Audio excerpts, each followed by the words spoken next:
Well, good afternoon. Well, I should say good morning officially because we still have 10 minutes to go before it officially becomes afternoon. It's from Bulldog Stadium on the campus of the University of Montana Western. It's NAIA Football Championship Series second round action. And today the 9-1 4-seeded Bulldogs of Montana Western host the 10-1 14th seeded Dickinson State Bluehawks. I'm Wally Felt with color commentary from Bulldog football. Alum. I was going to say legend. Are you a weak class? Anyway, I don't know if I could call myself that. A Bulldog alum. Well, you did make all conference. You were a first team all conference guy. Did you make all American too? You were on third team. That's still the list. That's still Tanner Harrell, native of, and I always forget. Shepherd, Montana. And our producer director, there she is. She kind of hid behind us. Brett Wiebe from Malta, Montana. And Brett gave me the Thanksgiving skinny from Malta, cold and snowy. How about you? Were in Lewistown. Fresh off a state championship for football as well. Right. Congrats to the Malta Mustangs. First state championship since 2008, I believe. And you were chasing animals, weren't you, around Lewistown? Yeah, just got back from a little hunting trip with the family, hung out with the family for Thanksgiving. It's really cool how Thanksgiving weekend football in Dillon, Montana is a tradition now. It feels like 2 years in a row. All the families are here. All these people are here, taking times away from their own families to come spend Thanksgiving on a beautiful day in Dillon, Montana. Well, and, we were talking, this has been a year first, the first season of Bulldog Stadium. This is the first playoff game at Bulldog Stadium. Yep. And do you know that is also the first game this year that has been played under 60 degrees? It's something else. I was telling people that in the tailgate, Wally. There's been a lot of years of Bulldog football where there hasn't been a game above 60 degrees past, September, and it could be a little bit of a factor in today's game. It's pretty cold out. That wind's blowing about 15 miles an hour. The feels like is about 24 out. It could affect both teams. Both teams play in cold environments, but it still affects everybody equally, and it just depends on your mindset going into the game. Well, as we look around, the crowd's starting to filter into the stadium from the tailgate section, and we were surprised as we looked around too. There's actually people sitting on the berms. Yep, and it's going to be a packed house today. I'm assuming there's going to be over 3,000 fans here to watch this football game. There are over 59 Montanans on the Dickinson State roster to Montana Western's 58. There are going to be people from all over Montana here for this game today. The Grizz play tonight at 8:15, but other than that, this is the only football going on in Montana today, other than up north. And as I look around, I see Peyton Vogel coming up the stairs, the Bulldog volleyball team, also in the national playoffs. They won their opening match last Saturday. They leave for Sioux City on Monday, so they get a chance to root the football Bulldogs onto a playoff victory. And it's really cool to see both teams in the playoffs again this year. Both teams hopefully able to make deep postseason runs. It's really good for school pride. Volleyball teams having so much success for the first time in 10, 15 years, as is the football team. Well, and we've got people standing and getting ready for the national anthem. So we're gonna see if we can get a national anthem. So we'll take our headphones off and put our microphones to our window that is keeping us warm for the national anthem.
Well, hopefully you heard a little bit of that. That was Bernie Bissell, Bulldog football alum. Class of 59, baby. Yes. Class of 59. Yeah. Bernie finally decided to retire from coaching, and he's settled in Dillon.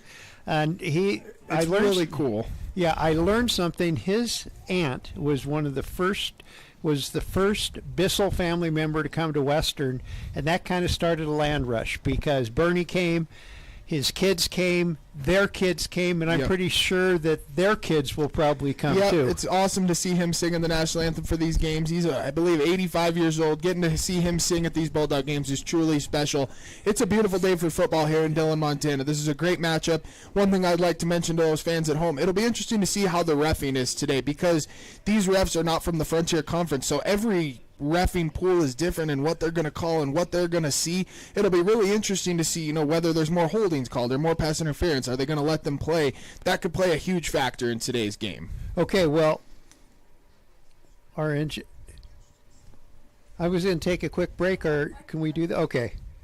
We're kind of that's new too. Everything is new this year in Bulldog Stadium, but we're going to take a quick 30-second break and come back and talk a little more specific football on the Bulldog Sports Network.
We're back at Bulldog Stadium getting ready. Well, the coin toss is happening now. Both captains, 3 for Dickinson State and 4 for Montana Western out there.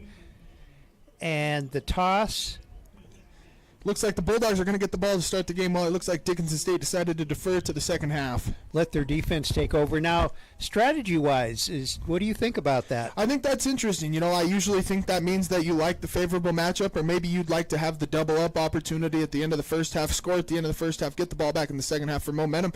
It's really interesting. I think that there are certain teams that like to do one or the other. I know there's a lot of games where Coach Norse in college felt like taking the ball first, or he felt like sending the defense out first. It could mean nothing. It could mean something. We're about to find out on this first drive. Well, the Bulldogs received a first-round bye in the playoffs, while Dickinson won an exciting first-round game. They edged number 19 Kansas Wesleyan 27-20, and they did it in Hollywood fashion. They scored 14 points in the fourth quarter, and their defense held Kansas Wesleyan scoreless. Yep, and I talked to a former Bulldog football player who is now the tight ends coach at Dickinson State, Nate Masterson, and he just talked about the resilience of this team and how they've done that all year.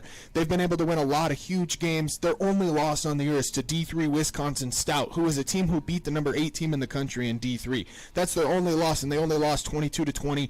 So it's interesting to see if they feel disrespected coming in here. They're undefeated in the NAIA this season, so it'll be interesting to see what kind of chip they have on their shoulder when this game begins. Well, you figure, too, if a team has made it to the second round of the playoffs, they're pretty good. Yep, and they've also done a great job, and this is their second year in a row as well. Western was in the playoffs last year in the second round with the first round bye last year.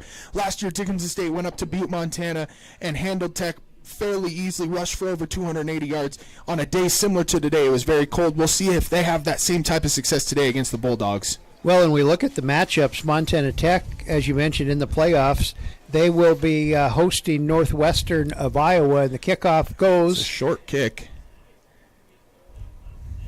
And And Tanioka that's a huge game plan point for today, Wally. They did a little pooch kick. Great job by the kicker from Dickinson State being able to drop that. Bulldog offense is going to start inside the 10 now, and it'll be interesting to see. Most of these teams have kicked the ball away from Tanioka. They're challenging him early. Well, it's kind of like, we're not afraid. Yep, absolutely. And I believe the kicker for Dickinson State is Chase Miller out of Torrington High School in Wyoming. Great job by him there to get that ball to check up at the 5-yard line.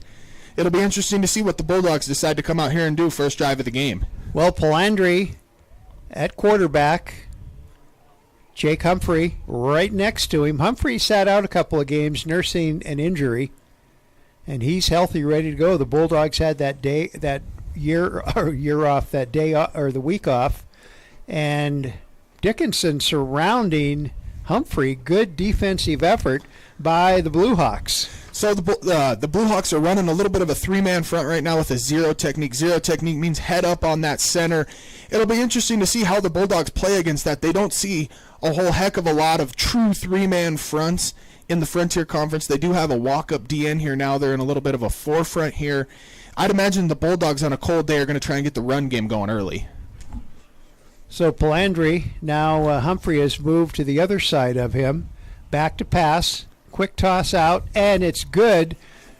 Good to Dylan Shipley, who played in the last time these two teams played. He must have been a freshman. Yep, he did. He was a true freshman when Dickinson State came to Dillon a few years ago. It's good to see them getting him going early on one of those short routes. He's struggled in a few games getting going early.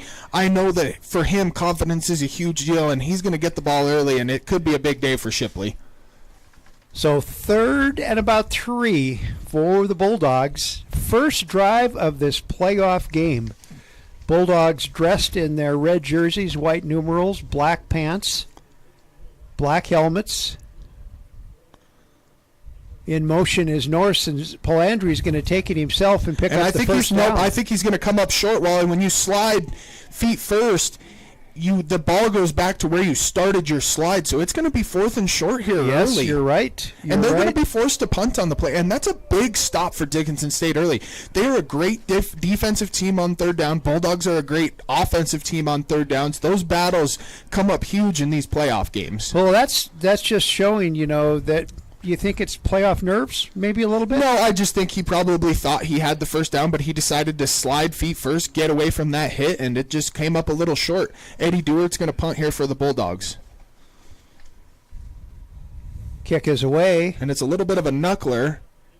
And it's taking a little bit of a Bulldog hop, but the Dickinson State Blue Hawks will still have excellent field position to begin their first drive. The ball is marked at their own 41-yard line. So this is the matchup of the day for me here, Wally.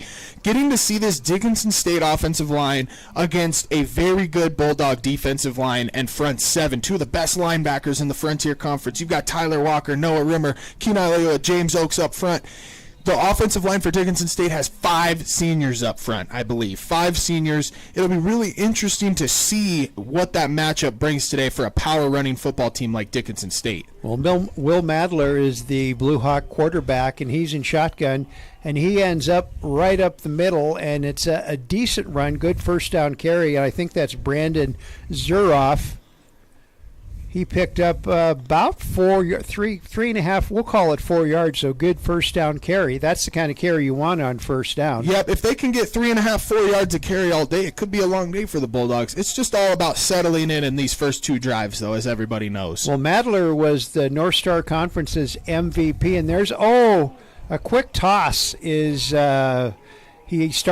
he did the proverbial, I'm going to run with it before I actually have caught it. Yep, and that could also just be some of those nerves a little bit starting out in this game. That was Kyle Manicki on the drop for the Blue Hawks. Those playoff nerves might be showing up a little bit. The Blue Hawk offense has a lot of weapons. They're able to run the football. They do throw the football quite a bit. They've got about equal balance when it comes to rushing touchdowns and passing touchdowns on the year. So, number 8 for Dickinson, who's right down in front of us, Samaja Clark, was a first-team all-conference player for the Blue Hawks, and he goes in motion right now.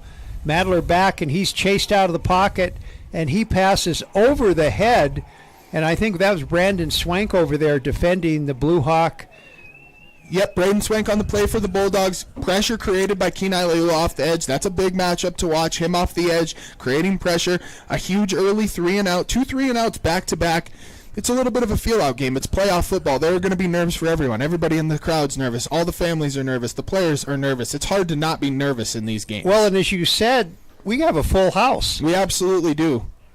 And Dickinson State is well represented as well on their sideline. Eli Norse with the return right up the middle, breaks a couple of tackles, but finally wrestled down at the Bulldog 25-yard line and getting up off the top. I'm looking at the Dickinson offense. That's a great job by Eli Norse there, gaining about 15-ish yards in field position. He's one of the best punt returners in the country. It'll be interesting to see if they continue kicking him the ball in this game, Wally, as he can be really dangerous, as he showed last year when he had a 90-yard punt return for a touchdown in the playoff game for the Bulldogs last year. I just gave our producer my gloves, and she threw them away. Okay, 1st and 10, Bulldogs. Palandri back to pass, a quick out over there. Oh, big yardage. That's Dion Williams on the play for the Bulldogs. It'll be interesting to see how much action he gets today. A little bit of a three-headed monster in the backfield for the Bulldogs. Well, he hasn't played very much, but when he has been in, he's contributed. He's been electric, and he's a great player. He came into Western last year. He dealt with injuries last year. He actually played on the defensive side of the ball last year. Great kid out of Nevada. He's doing a great job right now. That's a big catch and a huge first down to get a little momentum going for the Bulldogs. So 1st and 10, Bulldogs from their own 41-yard line. No score in this playoff game. 11:27 left in the first quarter. In motion is Norse, and Norse gets a handoff, and Dickinson's defense does a great job there.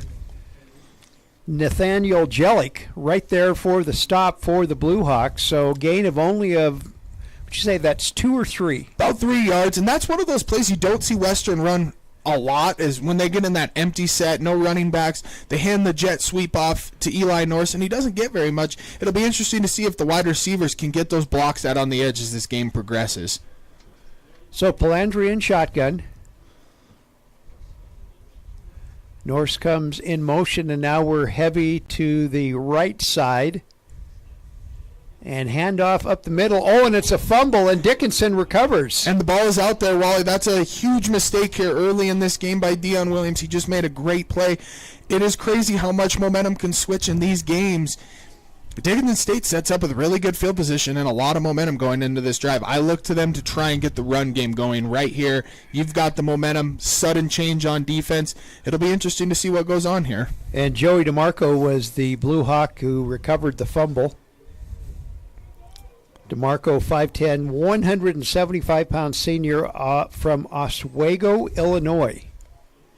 1st and 10 Blue Hawks, and this is their deepest penetration into Bulldog territory at the 48.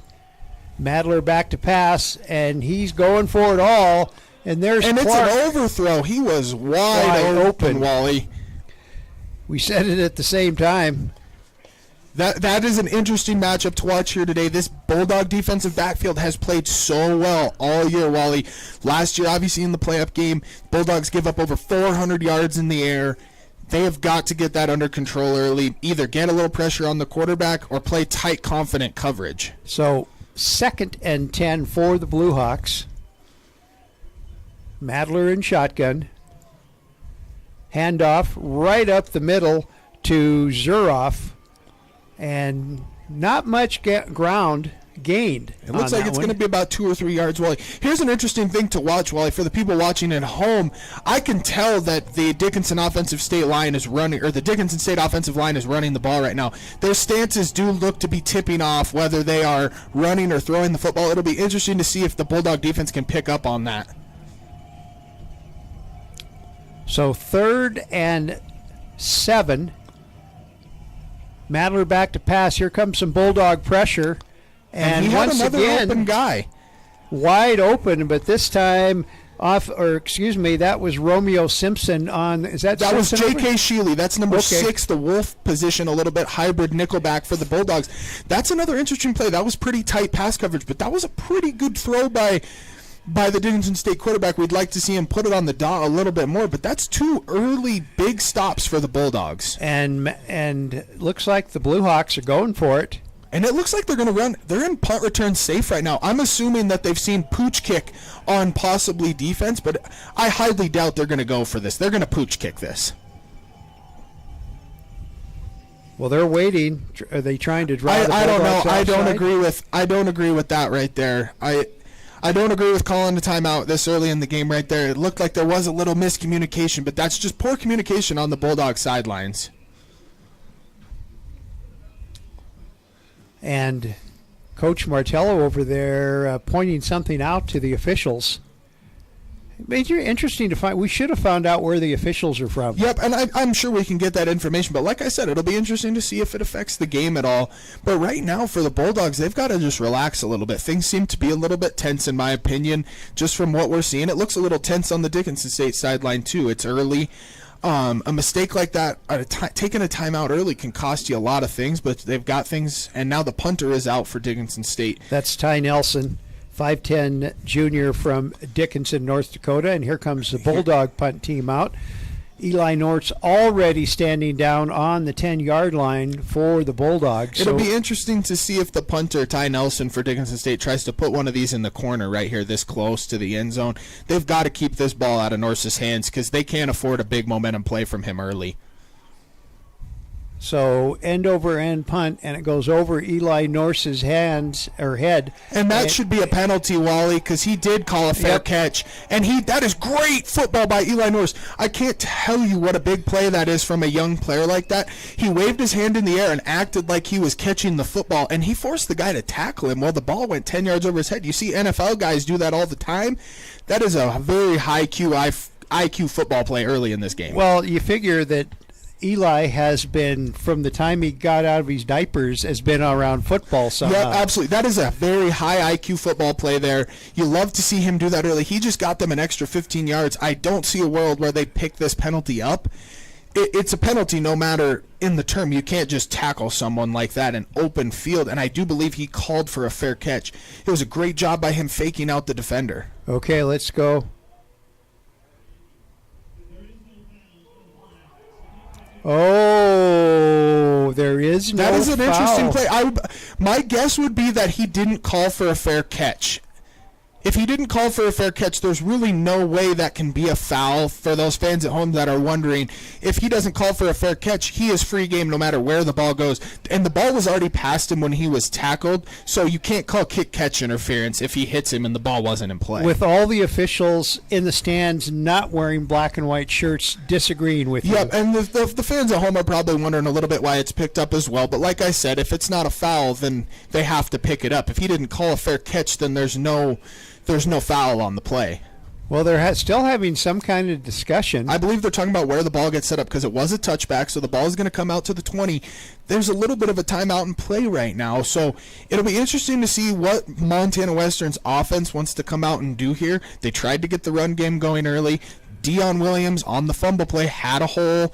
He got a few yards, obviously fumbled. Bulldog defense gets a huge stop. I would imagine we might see a shot play here from the Bulldogs downfield. Well, and I'm just wondering, with Williams coming in, if maybe Drew Humphrey isn't, or Jake Humphrey isn't as healthy. And Peter Gibson, obviously. So it looks like they're trying to use Dion as a little bit of what we'd call that third down running back. They split him out wide and empty, and they had him out at wide receiver, so they were giving him a carry in the backfield. You know, worst case scenario technically happens. He fumbles the football, but I'd imagine they're going to give him back to the ball. Coach Norse isn't a guy that loses confidence in his guys, and neither does Jed Heffernan. Jake Humphrey in at running back. So 1st and 10 Bulldogs from their own 20-yard line, 9:44 left in the first quarter, and no score in this second round NAIA playoff game. And there is the long shot you were talking about. Yep, and like I told you, Wally, they want to get that. You got to get that momentum play early in this game. Who's going to be the team that builds off the momentum? Dickinson State forces a takeaway early, doesn't get any momentum. Right there, Bulldogs trying to create it. Both quarterbacks have had troubles throwing the deep ball so far. Well, Tanioka was wide open. Yep. He had a couple of steps on the DB, and Palandri couldn't connect. Now, the ball's got to be a little hard to handle on this and it's a kind of little temperature. cold, and when the wind is blowing like that, your hands do get colder considerably faster. So 2nd and 10 now for the Bulldogs. Palandri back to pass. And right over the middle of Kirkley, and Kirkley has it. And he's brought down after about a 15-yard gain, and he also comes up limping a little bit. That's a great throw by Michael Palandri, anticipating it, dropping it right in the zone.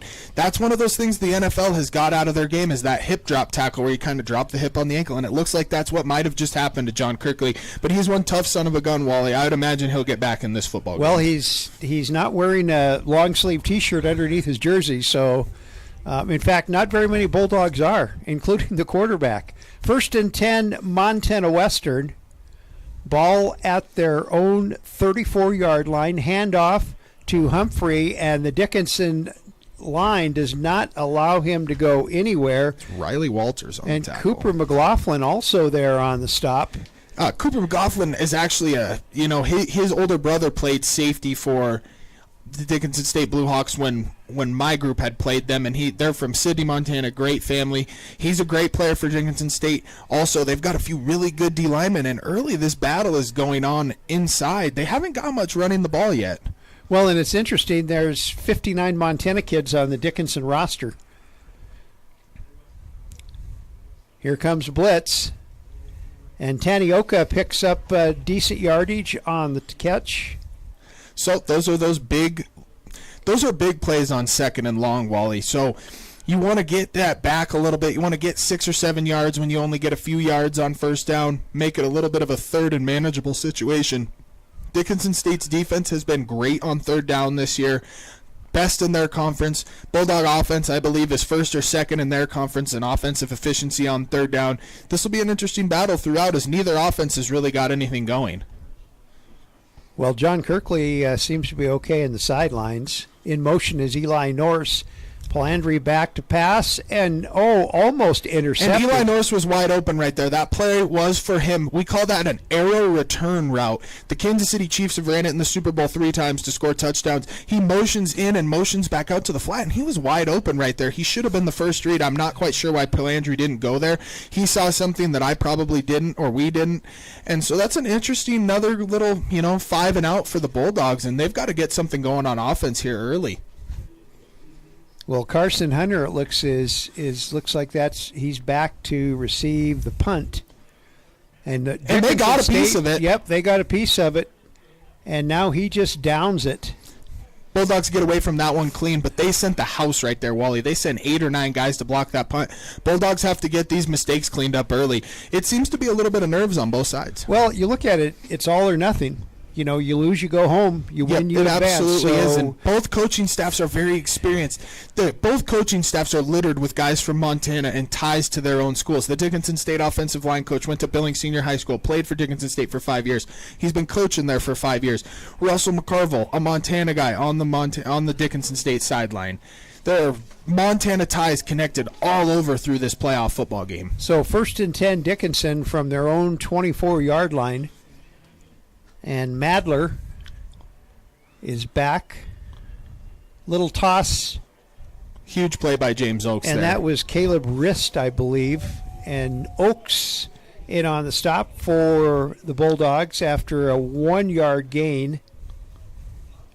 Yeah, Caleb Rist, one of the 11 North Dakota players from Minot, North Dakota. Neither team's really got the ball going early in the run game here. It's going to be interesting to see who gives ground first in the run game.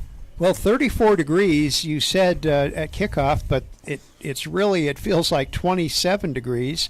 Another handoff right up the middle, and this one goes nowhere. Pickup of a couple of yards. And, surprisingly, Wally, what I'm seeing the Dickinson State offensive line moving some of the D linemen for the Bulldogs, and they're still not getting yards.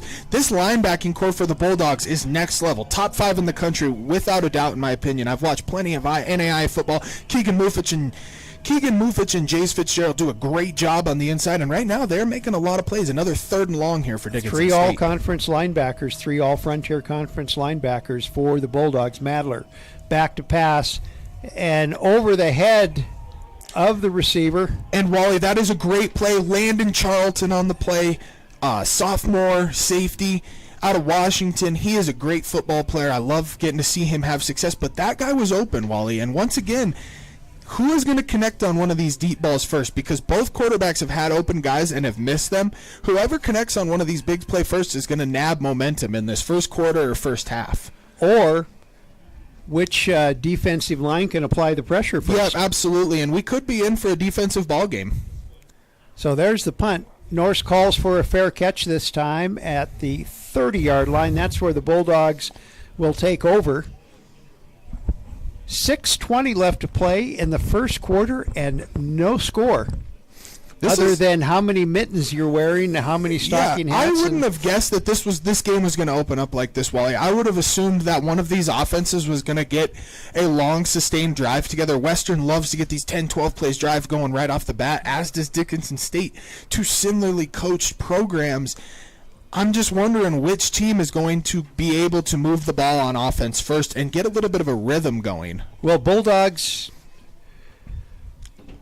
line up. Palandri, quarterback. Jake Humphrey right next to him. And in motion comes Eli Norse. Handoff to Humphrey. He looking for a little weeds his way through. Gets a decent gain this time. That's probably the best Bulldog gain on the run so far. Yep, absolutely. And Dickinson State's really ripping at the football. After seeing a fumble on that first drive, it's just one of those instincts that D coordinator, Jason Fear, who is a guy who coached for the Bulldogs in the early 2000s, I might add. It'll be interesting to see how much he's telling his defense, let's get that football out. Let's get more possessions for the offense. Peter Gibson now in at running back as well. 2nd and 6 for the Bulldogs. Ball is at their own 35-yard line. Here looks like here comes some pressure from the Blue Hawks. Oh, and batted down by the Blue Hawks. And that's number 20 who just picked that ball up, which was an incomplete pass. Number 20, that's Chris Kistler. He is a senior out of Huntley Project, Montana. Funny story for you, Wally. I was actually just talking to him earlier this week. Me and his brother played little guy football together when we were little. He was actually the ball boy on one of our teams when I was younger. Gives me goosebumps getting to see him play in a playoff football game in Dillon, Montana. He's been on a few of these blitzes from that nickel position. Dickinson State is bringing pressure early from kind of all around like Carroll did, possibly picking up something from that game that the Bulldog O-line struggled with. So 3rd and 7, we'll call it 6.5, 7 for the Bulldogs. Palandri back to pass. And over the middle, right through the hands of Kirkley. And good defense there by Joey DeMarco of the Blue Hawks. And so another 3 and out for Montana Western. This is very interesting early. Both defenses are playing tight, confident pass coverage. The quarterbacks haven't been able to put the ball on the money right now early in this game. I'm not sure if it's the weather affecting things. It's interesting to see a game like this. The Bulldogs haven't played in a game like this where it's been this constant first quarter battle to see who's getting on the scoreboard first, and I'm not sure about Dickinson State, but it'll be interesting to see if any of these offenses can get something going in this first half. Oh, the punt takes a Dickinson bounce. Great heads-up play by Jace Fitzgerald. Yeah, he stopped that from going further back than the Dickinson 35-yard line. Fitzgerald, first-team all-conference selection in his first year as a Bulldog. And I would imagine that he's got a chance to be an All-American, Wally. The lists don't come out till the end of the playoffs or so. I would imagine he's got a chance to be an All-American. He's played great for the Bulldogs all year. Well, it's been that way for many, many years. You could almost say Bulldog U, linebacker U is Montana Western with the amount of all-conference and all-American linebackers. Only 1 year in the 1 year in the 7 years I've been around Dillon, Montana, there's only 1 year where they didn't have a first-team linebacker. Well, we've got timeout on the field, and with that, we'll be back with more NAIA playoff football on the Bulldog Sports Network.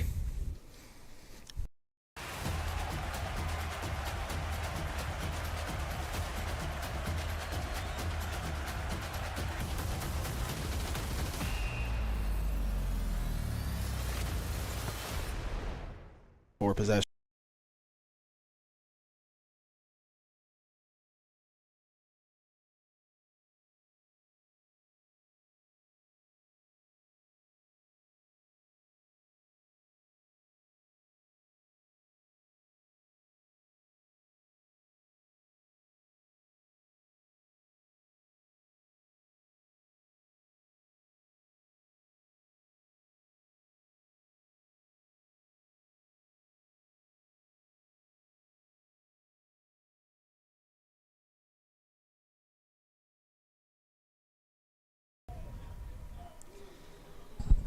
We're back at Bulldog Stadium. 1st and 10 Blue Hawks. 5:24 left in the first quarter and no score so far.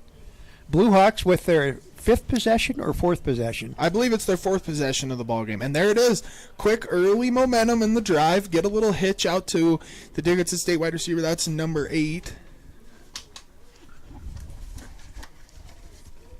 That's their all-conference receiver, Samaji Clark, first team all-conference from Rockland, California. Those are the types of plays you want to get early in drives, Wally. Pick up 7-8 yards. Playbook's wide open here on 2nd and short. And it looks like it's going to be a run here, I'm guessing. Judging by this offensive line, they are tipping the ball with their stance right now. Gunlock in motion. Now he goes back, and he is set. And It's a an quick RPO. toss to Gunlack, and he picks up the first down at the 50-yard line. So that was a run-pass option there, Wally. That was a run all the way. He sees it, gets a quick hitch out. So it'll be interesting to see how many of these RPOs they start to incorporate into things if they start finding holes in the Bulldogs' defense. And now it's a quick no-huddle for the Blue Hawks as they look to the sidelines for the play.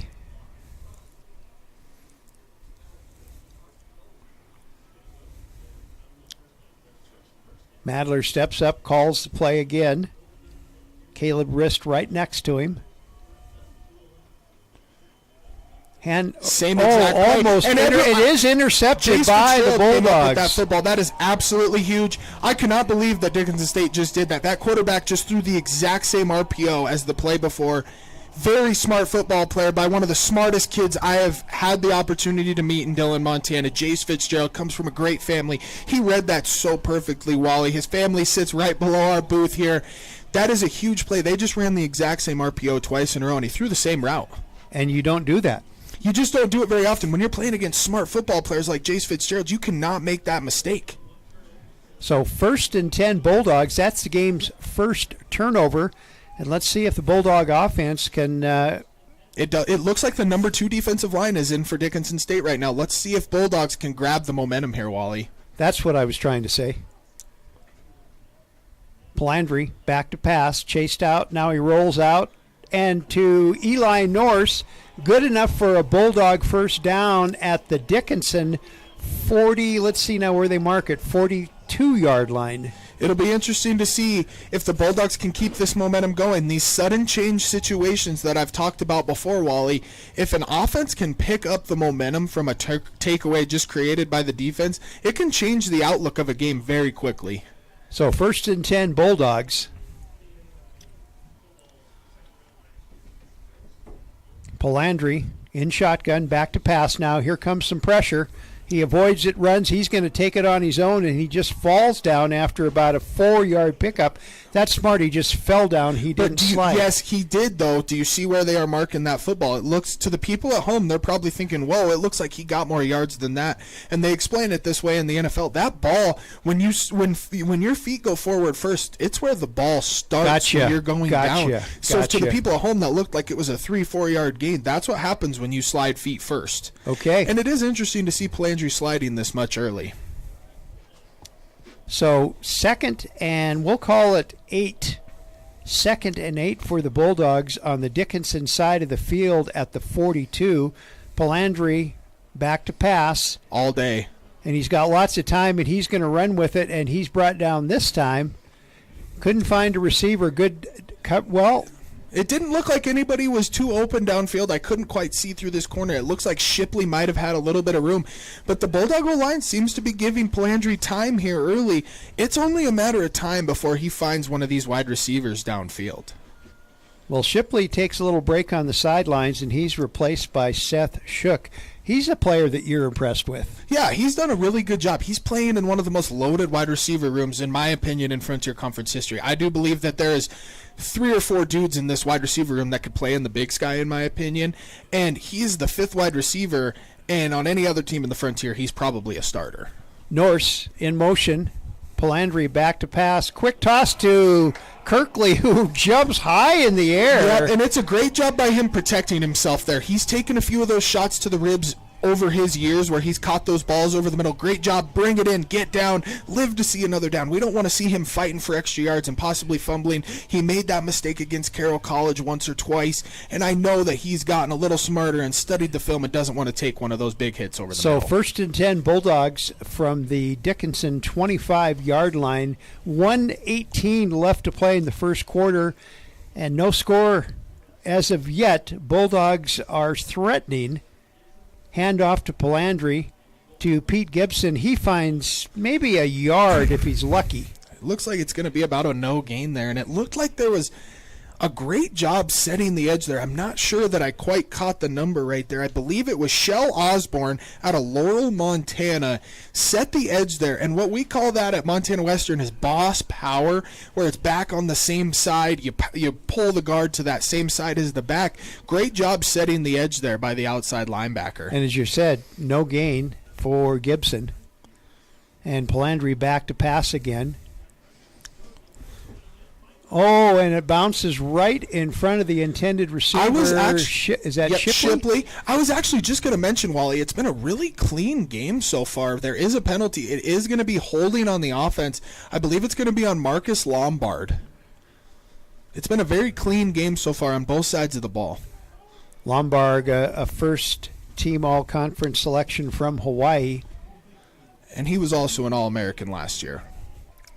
And obviously the Hawaiian guy is not bothered by the cold Montana weather. No, none of them are. They've lived here for long enough. It doesn't affect those guys. It'll be interesting to see what the play call is here, Wally. So 2nd and 20 for the Bulldogs. These are things you don't practice much in practice. I would imagine you see a draw here, something quick, get the ball out, get some of this yardage back, maybe get it to 3rd and manageable. So Palandri back. Dickinson looks like they're applying a little pressure.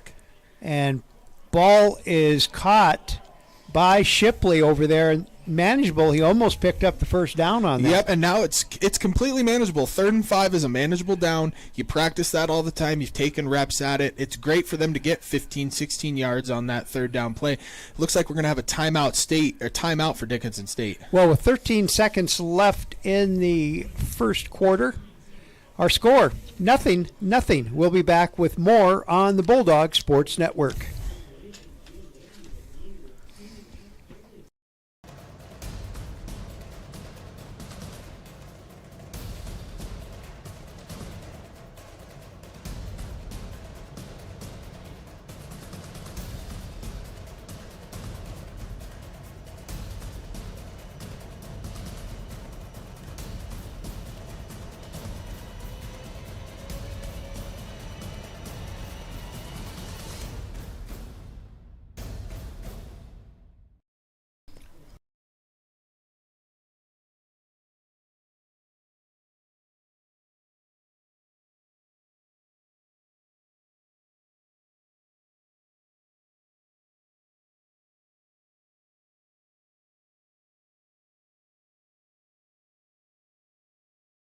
We're back at Bulldog Stadium. 13 seconds left in the first quarter. That was interesting to see Dickinson State call a timeout right there this close to quarter. The clock was going to run. It's interesting to waste a timeout there, in my opinion, when you got 13 seconds left and you got a little longer to talk to your defense about it. But maybe they were just trying to stop momentum as well. It does look like it's going to be about 3rd and 6, 7 yards. So Palandri, with Pete Gibson right next to him. Eli Norris went to motion. Now he's set. Palandri rolls out, and he's going to go it on his own, and he's knocked down at about the 22-yard line. He was actually for a loss on the play. Yeah, so this we'll see John Mears probably for the first time. We're going to see the end of the... Now 2 seconds left. Does he think it's the second? I'm not quite sure what's going on here with Pete Stanton's idea here. My guess is that he thinks the wind is worse to kick through on this side. That's the only thing I can think of that he would have called the timeout. Well, that's strategy, but look at the way the wind is blowing. I'm thinking that's what he's got to be thinking. It's interesting to see someone call 2 timeouts at the end of a first quarter. So he wants to make John Mears try the field goal. Pete Stanton is one of those guys that studies the game more than anybody. It's a huge coaching tree of a family. This has to be some sort of strategy, in my opinion, that he wants to make John Mears kick on this side of the field. I don't see a reason to waste 2 timeouts with 13 seconds left in a first quarter. Especially otherwise. In a game that is so close. Yeah, absolutely. And now you have 1 timeout left. You have to use one of those timeouts for a challenge as well, so that'll be interesting to monitor throughout the second quarter. And this is also one of the longer first quarters I've seen in an NAIA football game. So Mears will be kicking from the 30-yard line. Would that make it a 40-yard field? A field? 40-yard field goal here early, and the wind looks like it's died down a little bit. Mears' kick is up, and it floats through. Nope, it went off to the left. I could see it from my angle. And so there you go. Pete Stanton, genius idea there. If that's what he was thinking, that is one of the smarter football things I've seen from a coach, if that was strategy, which I believe it was. I don't see any other reason why he would have done that. Great job there by Coach Stanton of Dickinson State. It was an honor to meet with him and stuff in high school, coming out of high school, getting recruited by him. Great man. Him and Jason Thayer do a great job with their program, and early, that's a great decision by him. Well, that's at 1 quarter of play, and we have no score. We'll be back with quarter number 2 of this NAIA playoff game between Dickinson State and Montana Western after this on the Bulldog Sports Network. That was absolutely.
We're back at Bulldog Stadium, and masterful strategy by Pete Stanton, the Dickinson State coach, also the North Star Coach of the Year. And the one thing we haven't mentioned is Dickinson is one of the teams joining the Frontier Conference next year. That was a big play-saving tackle from Kenai Leua there. To the folks watching at home, he tracked the play down from the backside as the defensive end. He's usually unblocked. Right there, if he breaks that tackle, that's a 15, 20-yard explosive play, Wally. So pickup of decent yardage anyway, pickup of about 3.5, 4 yards, which makes, you say the playbook can be opened up just a little bit more. Yep, right now, second in that medium area. You can run or pass here. It looks like it's going to be a run here, in my opinion, but a little bit of a diamond formation out to the left, and it is a run. And it goes nowhere, maybe a yard. Huge play there, James Oakes on the tackle.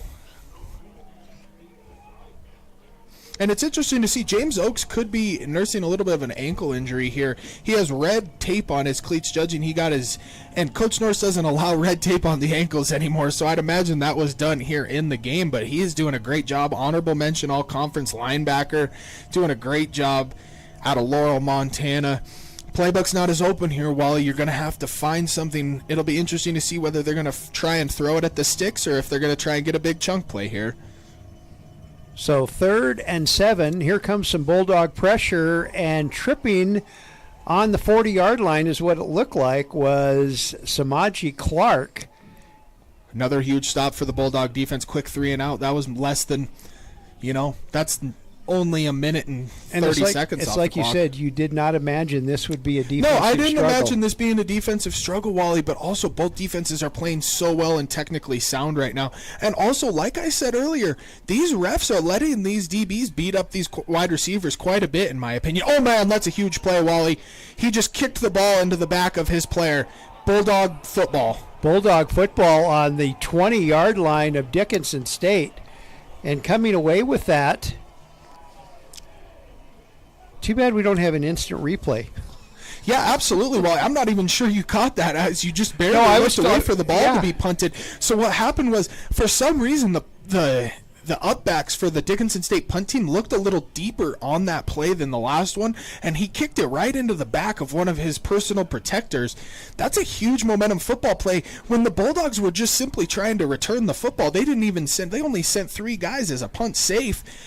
And right there, just a bad mental mistake from Dickinson State. Well, see, that's the second turnover, I guess you could call it, for the Blue Hawks, and we'll see if the Bulldogs can capitalize.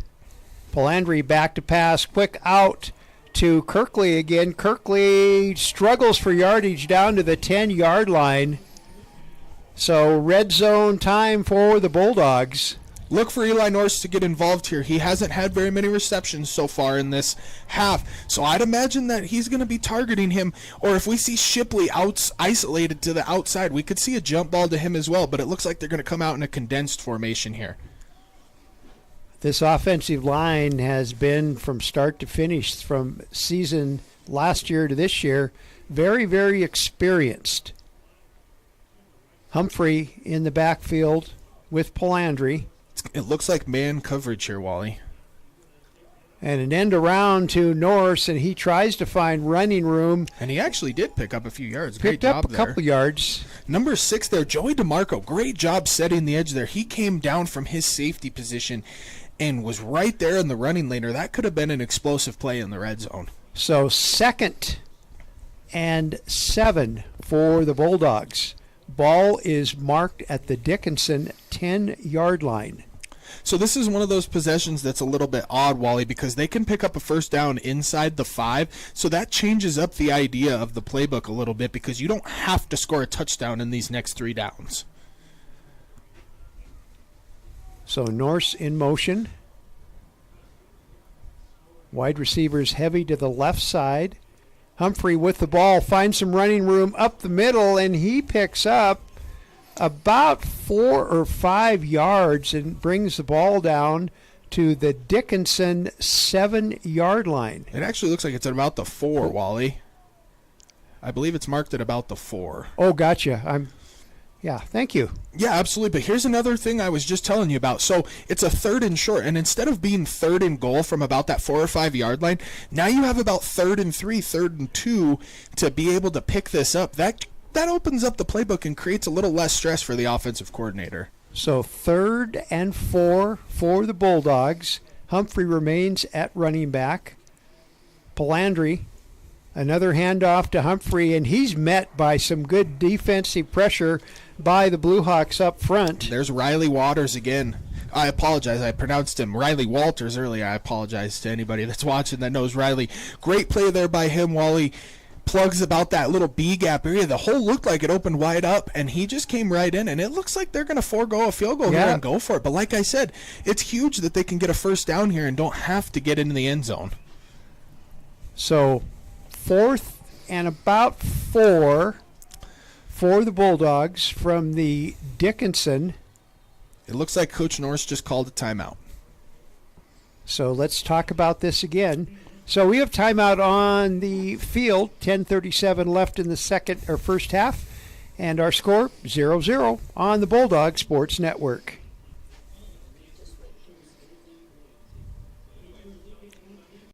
Montana Western, our flexible schedule and focus on learning through experience are just right for your world today.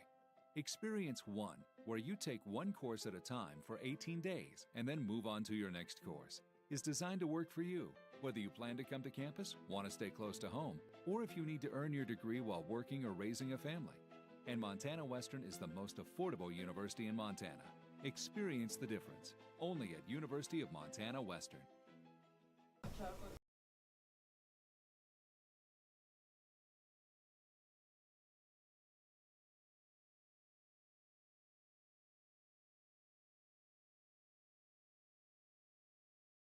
We're back at Bulldog Stadium. Bulldogs 4th and 4 from the Dickinson. So right here, Wally, they're lining up in a similar formation to what they were just in. I would imagine this is a passing situation. I would look for Eli Norris or Dylan Shipley to make a play here, but we could see a little trickeration as well with Luke Canijo, the tight end. Which we always like to get the tight end a little love. So Palandri back to pass. And Palandri's races. Oh, and he goes down, and I think he picked up the first down. It's going to be really close here. It just depends on the spot from the official. I'm not sure what they're signaling so far. Dickinson State believes they've stopped him. He dove head first there. Also, if you're Dickinson State right here, you've got to be a little worried about your offense starting inside their own too. And they are going to call it Dickinson State football. So here's a stat for you, Wally. 31 of 42. And what I mean by that stat is 31 touchdowns in 42 opportunities in the red zone. Now 43 for the Bulldog football team. That's not a very good percentage for Coach Norse. You'd expect better red zone touchdown efficiency from a Bulldog offense, and this year they've just struggled a little bit inside this 10-yard line. And right there, it's a really close play. It's one of those things that they don't have the camera angles to review something like that. It's just off the ref. This is going to be very interesting here. They still haven't moved the chains. They could be looking to measure this. Well, they're having a lot of discussion. I see Braden Swink on the sideline here. Yeah, I believe we're going to get a measurement here. The officials have been huddled for quite some time. This could be a momentum-changing play for this football game. Well, it's awful, awful close. Well, and actually, it doesn't look like they're going to measure it. It looks like they're just going to set up shop at about that 2-yard line. See, just from what I can see from where the ball is spotted, I know the angles don't always match up from our vantage point, but it looked like he got that first down. Especially he extended the ball at the last second as well. It was nearly a touchdown, but... Well, the only thing I can say is the Bulldogs have had 2 great opportunities and have let them both go by the wayside. Yep, there's still no points on the board, and it's very interesting to see a 0-0 ball game. You know, with 2 very, with very 20. I mean, we're over 20 minutes into this game. Well, real game time. The Bulldogs average 43 a game, and the Blue Hawks average 35 a game. Looks like we're going to have a QB sneak here, is my guess.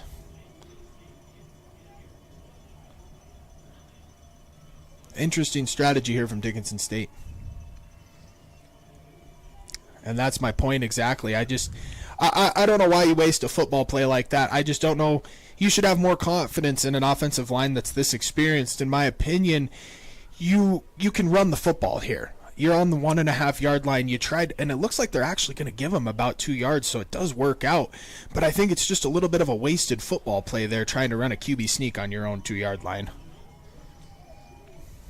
Well, now we have second down and about 8. And wow, the ball's still marked deep in Dickinson country. Yeah, the ball is still deep in their territory. And see, now they're out in the I formation, fullback, running back, lined up behind the quarterback. I'd imagine you're going to see some downhill run here.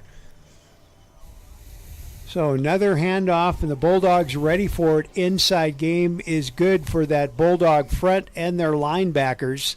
So a little bit of an interesting thing here to watch for, Wally, is the Dickinson State punt unit doesn't want to punt out of their own end zones after an operational mistake on the last drive. So right here, they're probably going to have to put the ball in the air right here, and you have to at least get a few yards to make your punter comfortable. After a mistake like that on the last one, you know that they're going to be thinking about it, especially if their heels are on the goal line.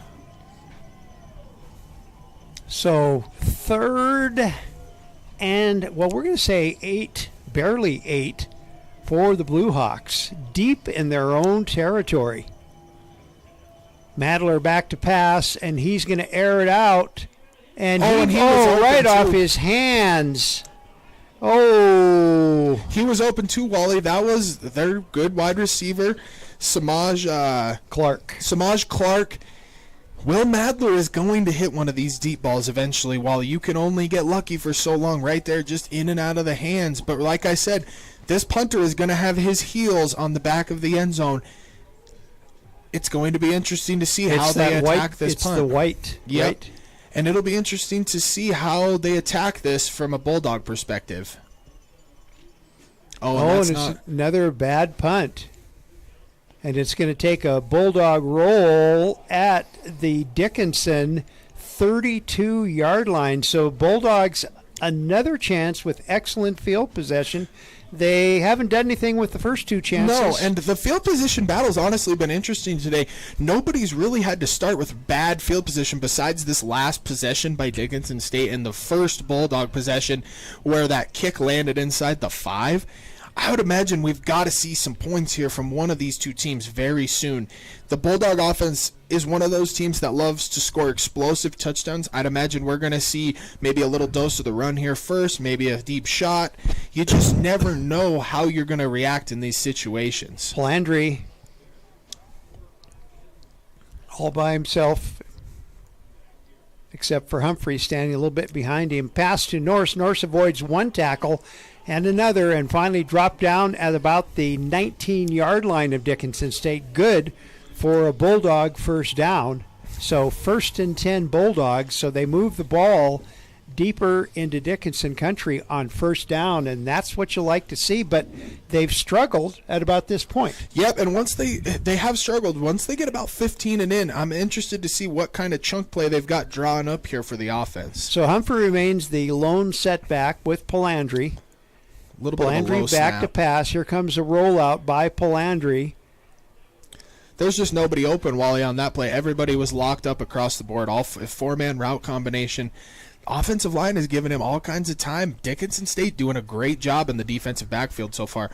I had a conversation earlier today with a couple of Bulldog alums in the tailgate, and Dickinson State has always had a great secondary. They've had multiple All-American defensive backs. I believe they had a defensive back play for the Eagles for a little while in 2017 or 18. They're doing a great job right now of blanketing this wide receiver core. Well, that was a loss of a yard or so. So Palandri now hands off to Humphrey. Humphrey breaks one tackle, picks up a couple. Let's see where they're going to mark it. Looks like he's down to about the 14 or the 16 or 15 yard line. More like the 17-yard line. Yep, so it's going to be about that 3rd and 7 here. You got to throw the ball here, I'd imagine. Could see a QB power, in my opinion. But right here, you want to see the Bulldogs pick up 8 to 10, 15 yards here. I know they're not looking to run these routes to the sticks. So 3rd and 7 for Montana Western. Another low snap. And Palandri over the middle to Shipley, and it's in and out of his hands and no good. And they're going to send John Mears out again. We do have a little bit of this west-ish, westerly wind right now that's kind of pushing. It looks pretty hard judging by the flag, but he is kicking from a good angle of where he's at. Let's see the Dickinson State block squad here, PAT block. Let's see what they decide to do here and see if they've got someone tall enough to get up and possibly block a low kick that John might be trying to get low in this wind. So kick is up. This one is good. So the Bulldogs on the scoreboard first, 6:48 left to play in the second quarter, and it's Montana Western 3, Dickinson State nothing. We'll be back with the Bulldog kickoff after this on the Bulldog Sports Network.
We're back at Bulldog Stadium. Bulldogs on the board first with a John Mears field goal.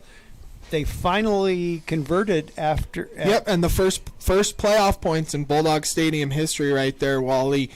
This is a bit of an interesting game so far in that I was not personally expecting a defensive battle. I think it's two really good offenses, two really good offensive minds going against each other, but it's also two defensive coordinators that know what the heck they're doing in Riley Martello and Jason Thier on the side of Dickinson State.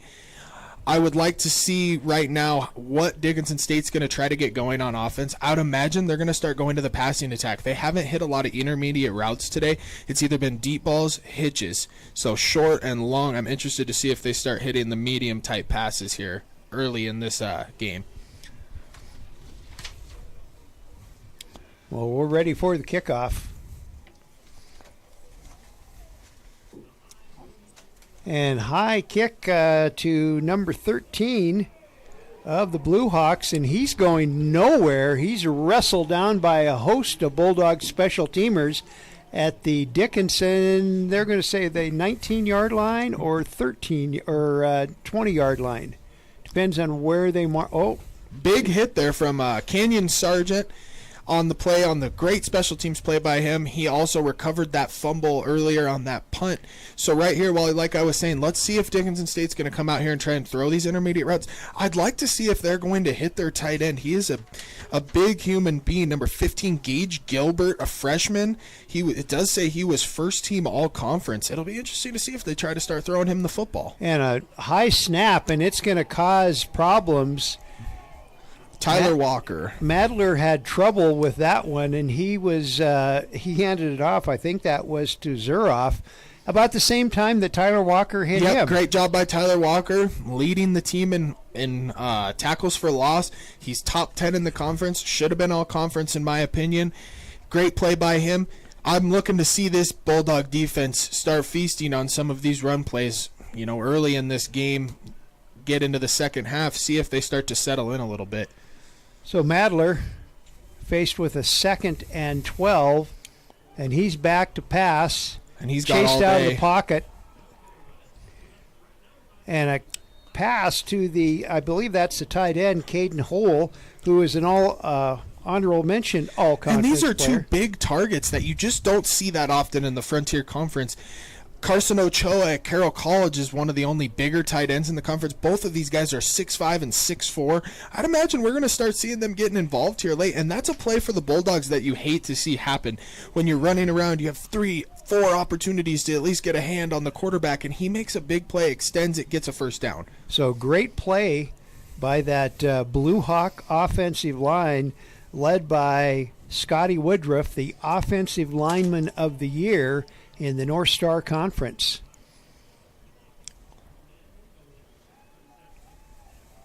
Handoff up the middle, and that went to Wrist, and he didn't go anywhere. Well, there you go, Wally. They're getting these tight ends involved a little bit. Right there is what I would call motion to split zone. So a split zone means the tight end's coming across the formation. You're handing it off that way. He's kicking out the defensive end. They brought him from motion right there, kind of similar to what you're seeing some of these NFL teams do with their left tackles, bringing them in motion. Trent Williams, Panay Sewell. It'll be interesting to see if these tight ends start to get involved in the passing game as well, as none of them are on the field right now, though, condensed formation. 2nd and 11 for the Blue Hawks. Ball right over the middle is Clark catching it for... Nope, that wasn't Clark. That was... Yep, it was. Clark? Samaj Clark. Yep, that was Okay. number 8. So here comes both tight ends now in for Dickinson State. Going to be about 3rd and 4, 3rd and 5. We'll see how the Bulldogs defend this one. Right now, I think you need to defend the sticks. They've shown early they want to throw these hitches, slants, things like that, get the ball out quick. Their offensive line is doing a fairly good job protecting from Adler right now. 3rd and about 4 for the Blue Hawks. Madler back to pass. Chased out of the pocket once again, and he's going for it all. And Clark catches it, and there's that big play down to the Bulldog 25-yard line. Like I told you, Wally, you can only get lucky for so long till you give up one of these big, deep plays. It looked like Aiden Prado, great kid, great defensive back. It looked like his eyes got in the backfield a little bit when the quarterback rolled out, and he gave up a few yards of and the separation. Blue Hawks going quick They didn't wait for anything to happen, and a Bulldog helmet came off, which means somebody will have to spend a little time, one play on the sidelines. I'm not sure what Pete Stanton is pointing at here. It seems the Dickinson State sideline's upset about something. I'm not quite sure if they're not going to count that play. I'm not sure. Well, they weren't. I don't think the official had blown the whistle before they. And to me, Wally, I don't agree with hurry up offense and running the ball like that. You just got a huge play. You haven't ran the ball successfully all day. You come up and you just wasted a play, in my opinion. You haven't been able to run the ball inside. You come up, you hurry, you snap it. Okay, now it's 2nd and 9. They're gonna. We have timeout on the field. 3:22 left to play in the first half. The Bulldogs leading 3-0, but the Blue Hawks are threatening, and we'll be back with more football on the Bulldog Sports Network.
We are back at Bulldog Stadium, and interesting, the instant replay is going. The officials are looking at something. Yeah, and it's for a 2-yard gain, Wally. The only thing I can think of that they would be reviewing right here is targeting. You obviously, once a play is ran, you can't, review the catch or the spot of the ball.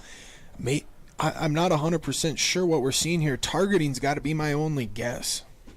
One thing I'd like to bring up here real quick while all the families watching at home that I've heard from today. There's people in Hawaii watching us. There's people in Nevada. I'd like to give a shout out to the Lemberg family. They're in Nevada. Former Bulldog watching with his family on Thanksgiving.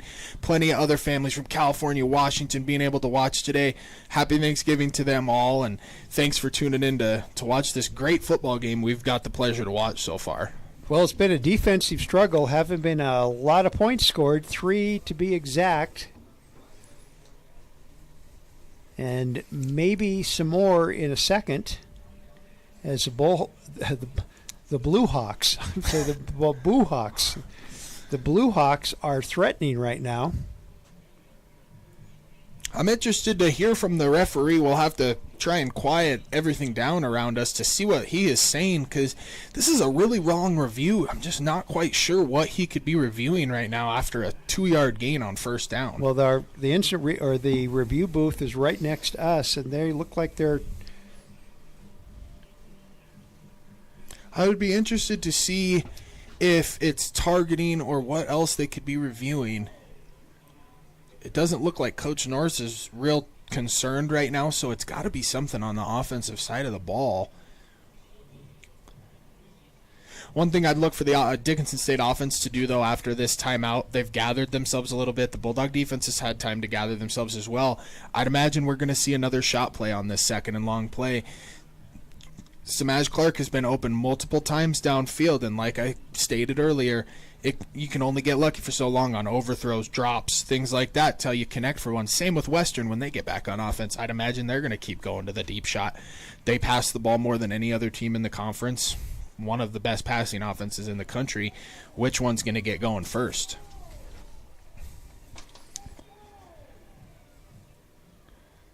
Well, Dickinson averages 393 yards a game, while the Bulldogs are 383 a game. 483, excuse me, at the game. And now the officials are... Remember, this is an NAIA playoff game, so They have officials everywhere. Yeah, I'm not quite sure what's taking so long here, Wally. I can hear the fans getting restless, chanting "Let's go" to the refs, but I would like an explanation when we get done to see what they're reviewing. Pete Stanton seems to be pacing like it's something that's going to go in Dickinson State's favor, so I'm not quite sure what it could be. Even some of the turnovers we've seen get reviewed don't take this long. So No. And there was already a play ran, so they can't be doing anything that has to do with the catch before that. Well, it's as I look at the weather, 37 degrees is the actual temperature, but it feels like 27. I would agree. It's a cold day for football in Dillon, Montana. A beautiful day. Both teams are playing so hard right now. It'll be interesting to see how the battle of attrition goes on. And what I mean by that is both defensive lines are playing super tough. They're running after both quarterbacks. They're getting to the ball. It's going to start to settle in a little bit for both teams, possibly a little bit of tiredness. I'd want to say not so much tiredness, but as is, it's such a not interesting game in the way of offensive football, I should say. Well, the time that's taking is just it does not make any sense. Yeah, the crowd just went about something, but like I said, I didn't mean to say a not interesting football game. What I meant by not interesting in the way of offense right now. Both offenses are so stagnated right now. Well, here comes the officials out from the instant replay booth. We'll see what's happening. There is so much going on right now in Bulldog State.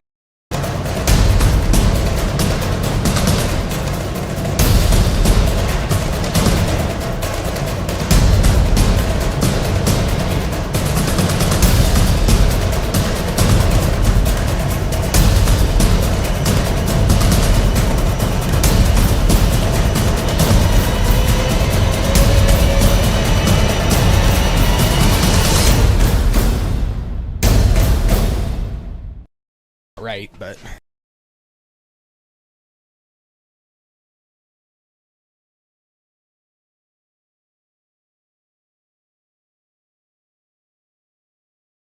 we are back at Bulldog Stadium, and we're not even going to explain other than it's still second down. Not sure what happened there, Wally, but we're going to just live to see another down. 2nd and 8, like I said before break.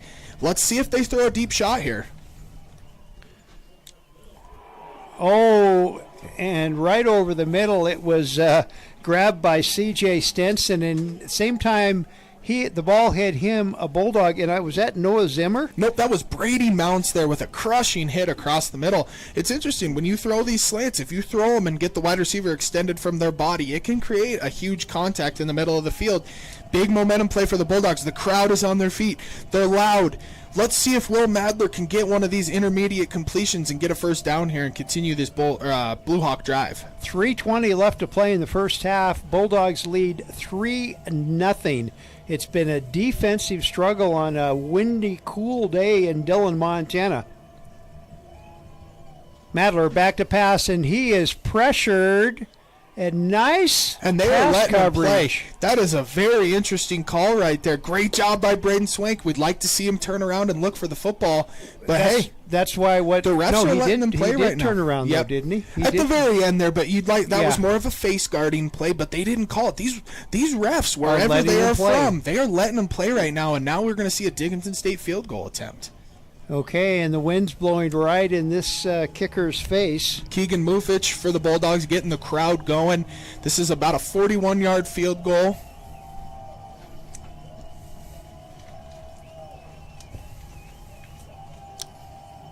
Chase Miller, first-team all-conference selection.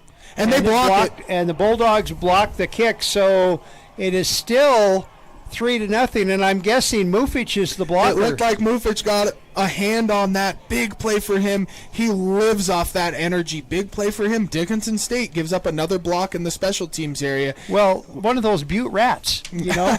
I mean, it seems like there's been those Butte kids that have played here that just do exactly what you just said. Yep, and they live off the energy. Huge block there. I believe that's one of their first field goal blocks of the season. A season after the Bulldog had 7 last year, I believe, blocked 7 kicks. Those are huge momentum-building plays in these football games. 2 special teams blunders for the Dickinson State Blue Hawks. 3-0 the score. Bulldogs lead with 3:10 left to play in the first half. Palandri in shotgun. He's back to, nope, it's a quarterback keeper. He's right up the middle, breaks one tackle, and then he falls after about a 7-yard pickup. You think he did that because he wanted to get warm?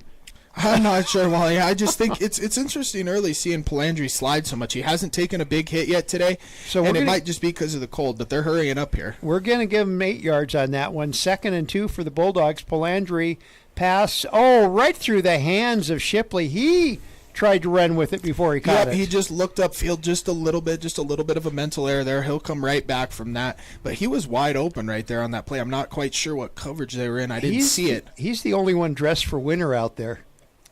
He's got his long sleeve shirt on, and everybody else. Would you play shirt sleeves? Would you wear? I never did wear sleeves in a game. I would dress as warm as I could for practice, but never in a game. So 3rd and 2 Bulldogs. Palandri in shotgun, looks over that Blue Hawk defense, back to pass, and right over the middle is Tanioka. Thank you. And pick up for a Bulldog first down. And, we talked about this before. First touchdown in Bulldog Stadium, that young man. So 1st and 10 Bulldogs at their own 42. Palandri back to pass again. Over the middle and wide open as Eli Norse avoids one tackle, and he's pushed out of bounds at the Dickinson 30-yard line. When it comes to Eli Norse, Wally, it is only a matter of time before he makes an explosive play for the Bulldog offense. They use the momentum of his catches more than any other player. It's been that way for 2 years. He's just fun to watch. He really is. The first man rarely tackles him. He picks up, 30, 40 yards right there. Bulldog offense set up in good spot. With looks like it's going to be the 2-minute timeout. This is the 2-minute timeout. So we're going to take another quick break. Back with more on the Bulldog Sports Network. Montana Western, our flexible schedule and focus on learning through experience are just right for your world today. Experience 1, where you take one course at a time for 18 days and then move on to your next course, is designed to work for you, whether you plan to come to campus, want to stay close to home, or if you need to earn your degree while working or raising a family. And Montana Western is the most affordable university in Montana. Experience the difference, only at University of Montana Western.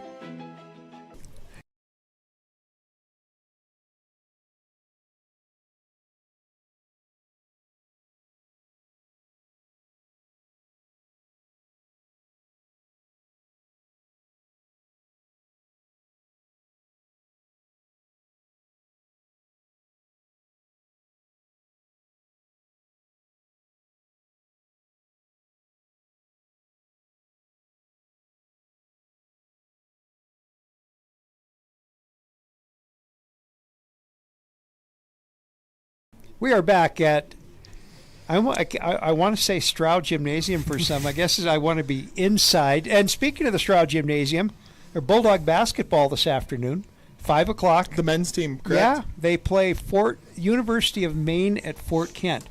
Awesome. Can you imagine that? I'd imagine that's their first time coming out here to Montana for most of those guys. No, they played Tech last night, and it didn't end very well for them. 50-point loss. Oh. So I would imagine that it's a little bit of an interesting travel situation for a smaller school coming out here to play some basketball. They're not even NAIA. The West Coast. They're in a whole different conference affiliation. They're not a junior college or anything. So here comes the Bulldog offense, Wally. They've got their 4 wide receiver package out. I'd imagine we're going to see a heavy dose of the pass right here. Could see a run. Peter Gibson's in. Tanioka all by himself out this way. Norse, Kirkley, and Shipley to the far side. And Palandri and Gibson in the backfield. Palandri back to pass. Steps. All day to pass again. And he's just going to make yardage on his own, and he's pushed out of bounds at about the 25? Yeah, 26-yard line. It looks like they're going to give him about 5 yards on the play, 5-6 yards. And he's the kind of quarterback that defenses don't like to see, because if he doesn't see the target, he can run with it. Yep, he absolutely, and he's a little different than John Jund was for all those years. He dances a little more, whereas John Jund's going to run through you. So that certainly changes things a little bit. Maple Valley, Washington, his hometown, along with Brandon Swank and Dylan Shipley. That's quite the recruiting package. Yep. Palandri right over the middle to Norse, and Norse doesn't get away this time. Very, very funny play there by Eli Norse. Rarely does the first guy get him. Great tackle by the Blue Hawks. Sets up about 3rd and 4 here.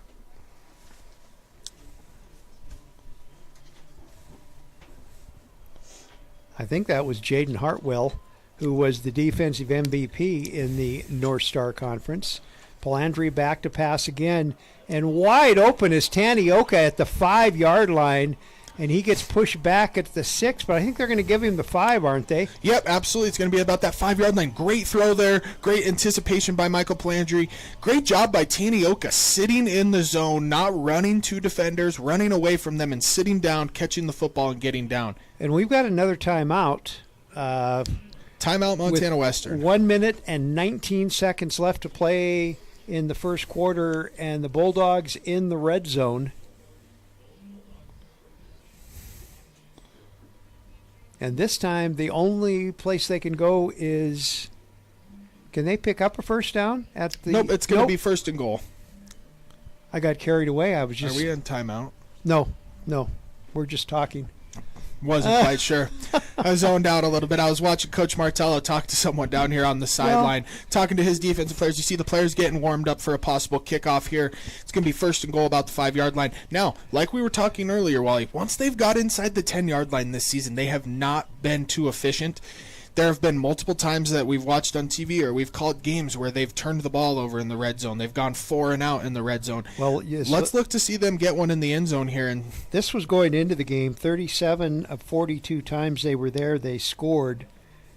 But we have to add, 3 more to that, to the bad side of things? Yep. So here we go. 1st and goal, Bulldogs. And where do they have the ball marked? They have it right on the 5-yard line. Luke Canijo is lined up at tight end right here. I'd imagine you're going to see a run to Peter Gibson to start this out. There also is nobody deep in the end zone either. A slant to John Kirkley could score here as well. So Palandri, here comes Norse in motion. And is Palandri up the middle? Or no, is that... Yep, Palandri right up the middle. And we have a Blue Hawk down. Interesting there. They prefaced this earlier in the game by handing that ball off to Eli Norse. A QB keeper there. Doesn't score for the Bulldogs. It's going to be about 2nd and 3 to get into the end zone. The player down on the field is Matt Anderson, a first-team all-conference defensive tackle from Jamestown, North Dakota here. Hope he's all right. You never want to see anybody... And it looks like maybe he just got the... He probably just got rolled up on. When you get these big run game piles inside the 5-yard line, anything can happen down there. Well, you would know. You spent your career as a defensive lineman. Yeah, I spent many times on the bottoms of piles inside the 5-yard line. Well, we were talking before we went on, last time Dickinson and Western played, you had a couple of tackles, and you had a pass batted down, and you said that kind of helped save a touchdown off a screen pass. Yeah, on a screen pass. They came to Dillon in 2022 and played us, I believe 35-14 was the final score. We also played there in 2021 and won 42-30 and got down early in the game and made quite the comeback in Dickinson. So this is the first time they've made the trip to Dillon in quite some time. I know there's still a few players left on this team that were there, and they have basically the same coaching staff from back then. Well, and they're going to be back in the Frontier. They were in the Frontier in 2011 and 2012 and 2013. They left when the North Star formed, and next year they'll be back in the Frontier. We'll have quite the football league. So here's one of these things. I'm looking for a slant route to Kirkley here, possibly something in breaking. Well, Gibson in motion, and Palandri gets out of the way, and Eli Norse with a touchdown in the back corner of the end zone. It's touchdown only a matter of Bulldogs. time, Wally.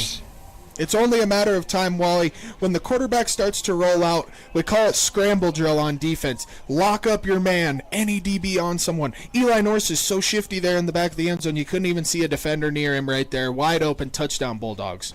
And like I said, Eli Norse is just so much fun to watch. He's Absolutely. just one of those one of those football players that's fun to watch. Bulldogs on top 9-0 with the Mirrors extra point coming, and it is good.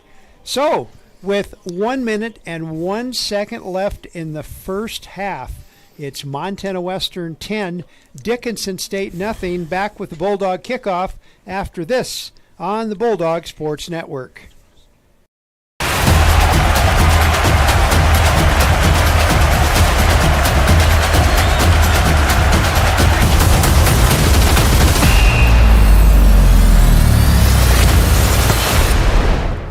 Best defense.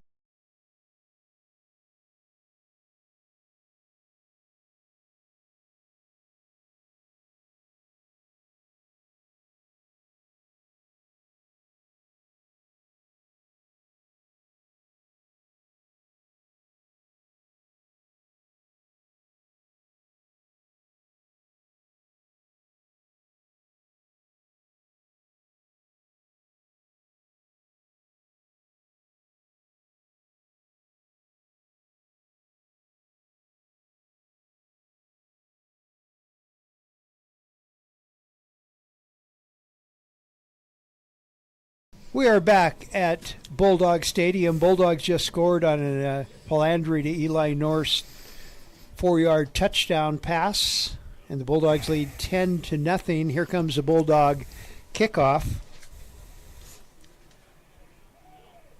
Good Bulldog special team play. Brawl is the tackle is made on about the 18-yard line of Dickinson.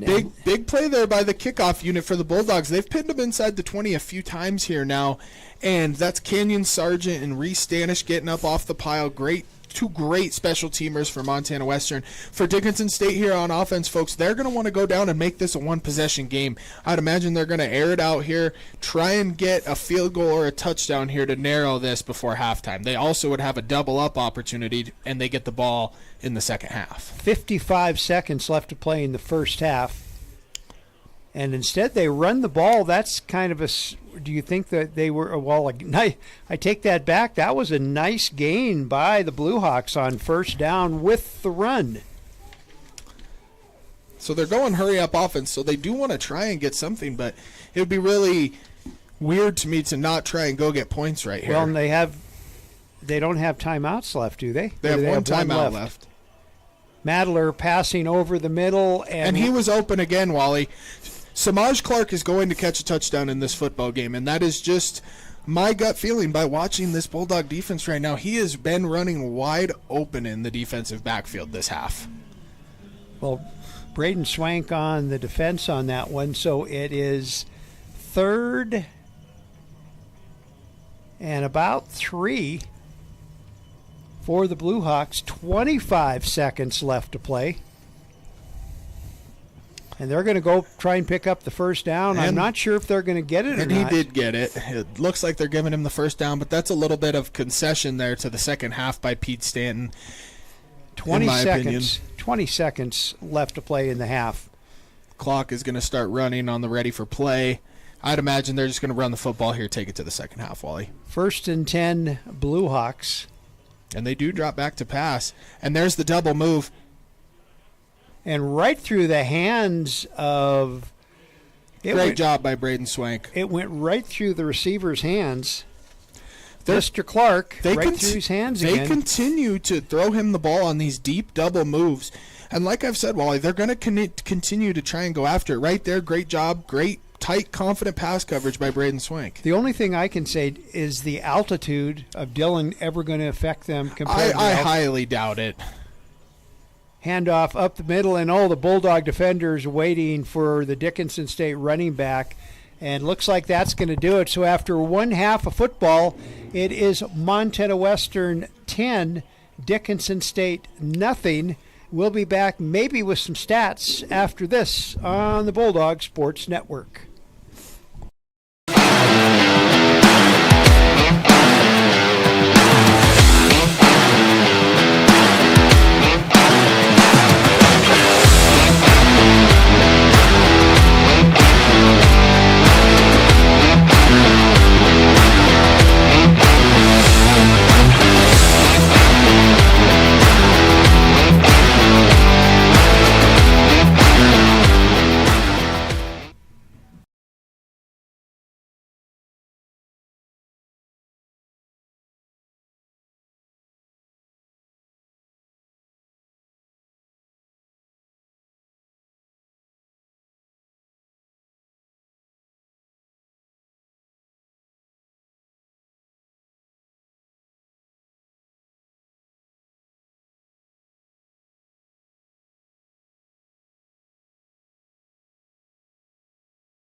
We are back at Bulldog Stadium. We took kind of a longer halftime break than normal. We were looking over the stats, and it's not a typical There's game. not too much going on. It's a little bit different at small college football. You don't see a whole heck of a lot of defensive battles in this side of the country, I would say. You know, there was a score a few weeks ago for Northwestern, who's actually playing at Tech right now, and I believe still up 6-0. They play a lot, not better defensive football, but it seems that there's a lot of closer of those defensive battles over there. And over here, there's not a whole lot of that. Like, you don't see a 14-10 Montana Western Montana Tech game. You don't see Carroll versus Tech 15-13. You don't see these close one-possession games under 20 points. And today could be just that. And like you were saying with the stats, Wally, I'm not sure where they are, but this is the stat that's interesting to me that I'd like to explain to the fans. Will Madler is 5 of 17 right now. That is under 30% completion percentage. I look for them to get him going here. They've missed on a lot of deep balls that had potential to be explosive plays. Both teams are averaging under 3 yards a carry as well. Running the ball. Running the football is such a big deal in small college football, especially in the Frontier Conference, especially in the North Star Conference. Whichever team can run the football in this second half is going to win this football game. Well, and as we skip back, Dickinson won the toss and deferred, so they'll be getting the ball.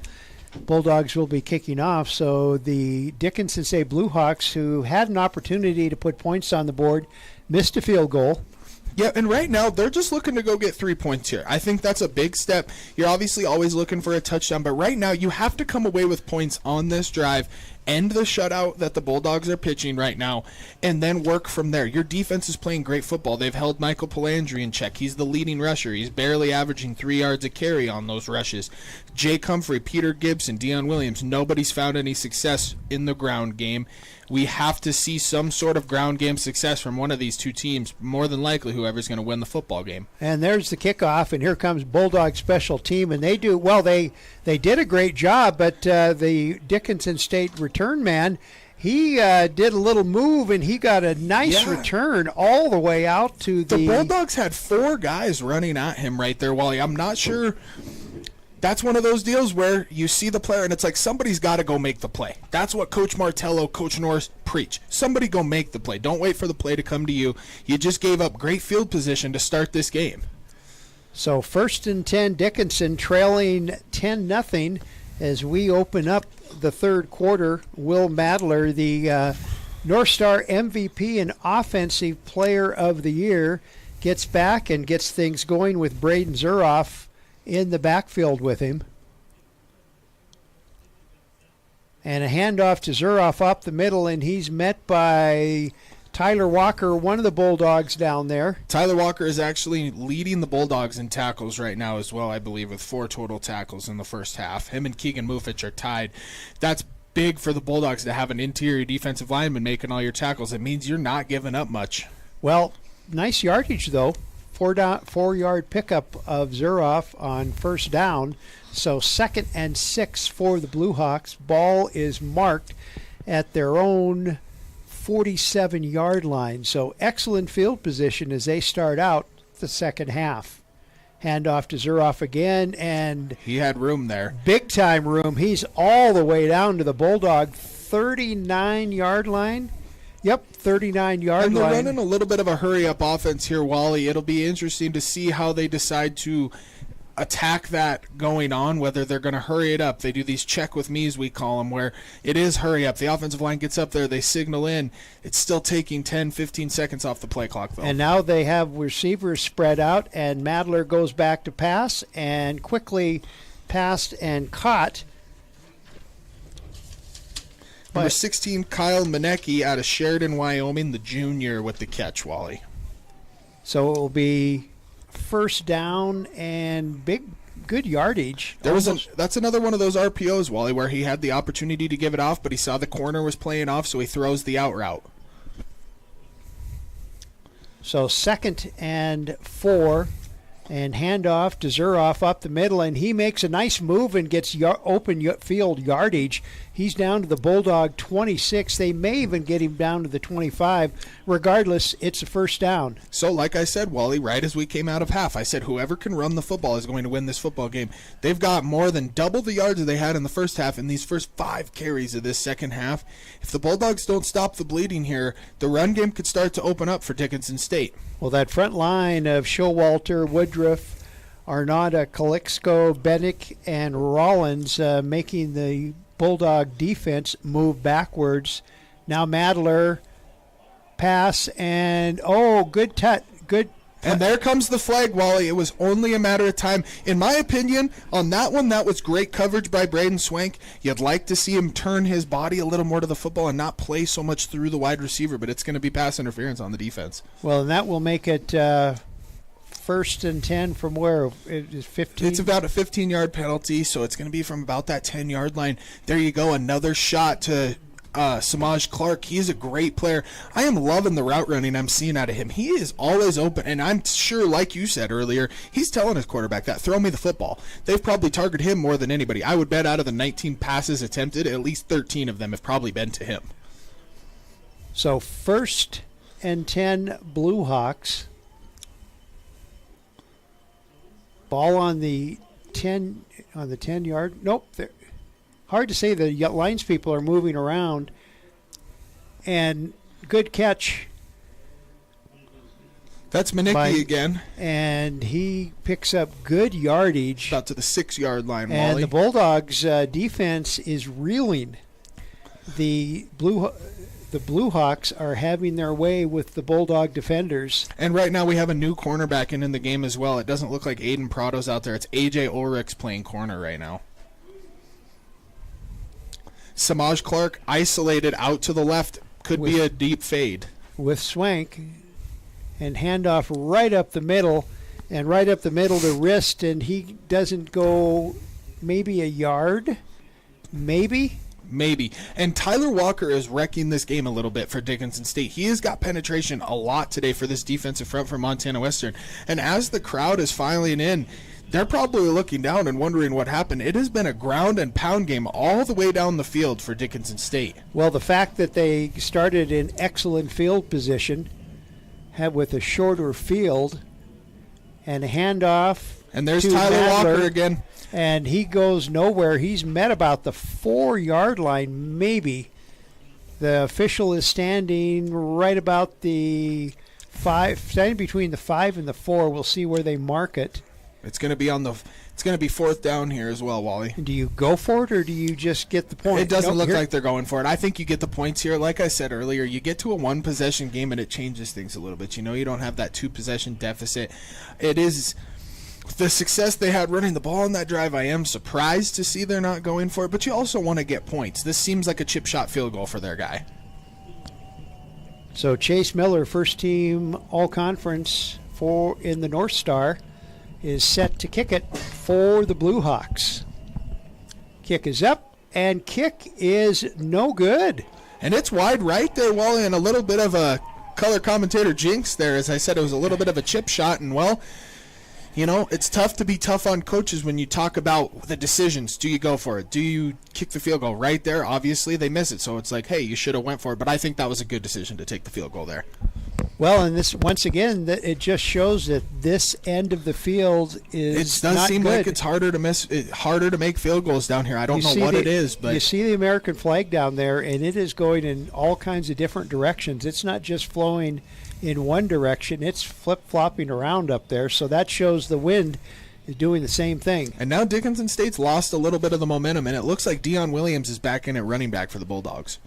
So 1st and 10 Bulldogs from their own 20-yard line. Michael Palandri at quarterback. Williams in the backfield. He's got the ball. He tries the middle and doesn't get very far. Maybe a minus yard. Yep, and it's a great job by the Dickinson State defense. They have not allowed anything in the run game today, and they aren't big up front either. It says 6'3", 290 out of Joliet, Montana, Wyatt Anderson, and 290 is not huge for a nose guard when it comes to 315-pound O-lineman for Western. So a loss of 1 yard on the play, so it's 2nd and 11. Palandri back to pass, and he goes to Shipley. Shipley's got the first down, pushed out of bounds at the Bulldog 38-yard line. So 1st and 10 Bulldogs. So if we can't run it, we'll throw it. Yep, absolutely. Great route there. A little comeback route by Dylan Shipley, wide open. If you give Michael Palandri that kind of time in the pocket, they are going to complete it. 3-man rush there by Dickinson State. They're going to have to force some sort of pressure. He's going to pick them apart all the way down the field. So 1st and 10 Bulldogs. Williams remain the setback. Palandri back to pass again, lots of time, and Eli Norris, right through his hands. That doesn't happen very often. You just saw the look on my face, Wally, when I saw that. That does not happen very often. He wasn't looking to run. It looked like he just took his eye off the ball to look at the sideline. I think he thought he was closer to the sideline, took his eye off the ball. It had a little bit of velocity on it, goes through his hands. That's tough because that's a big play opportunity there for Montana Western. So 2nd and 10 Bulldogs.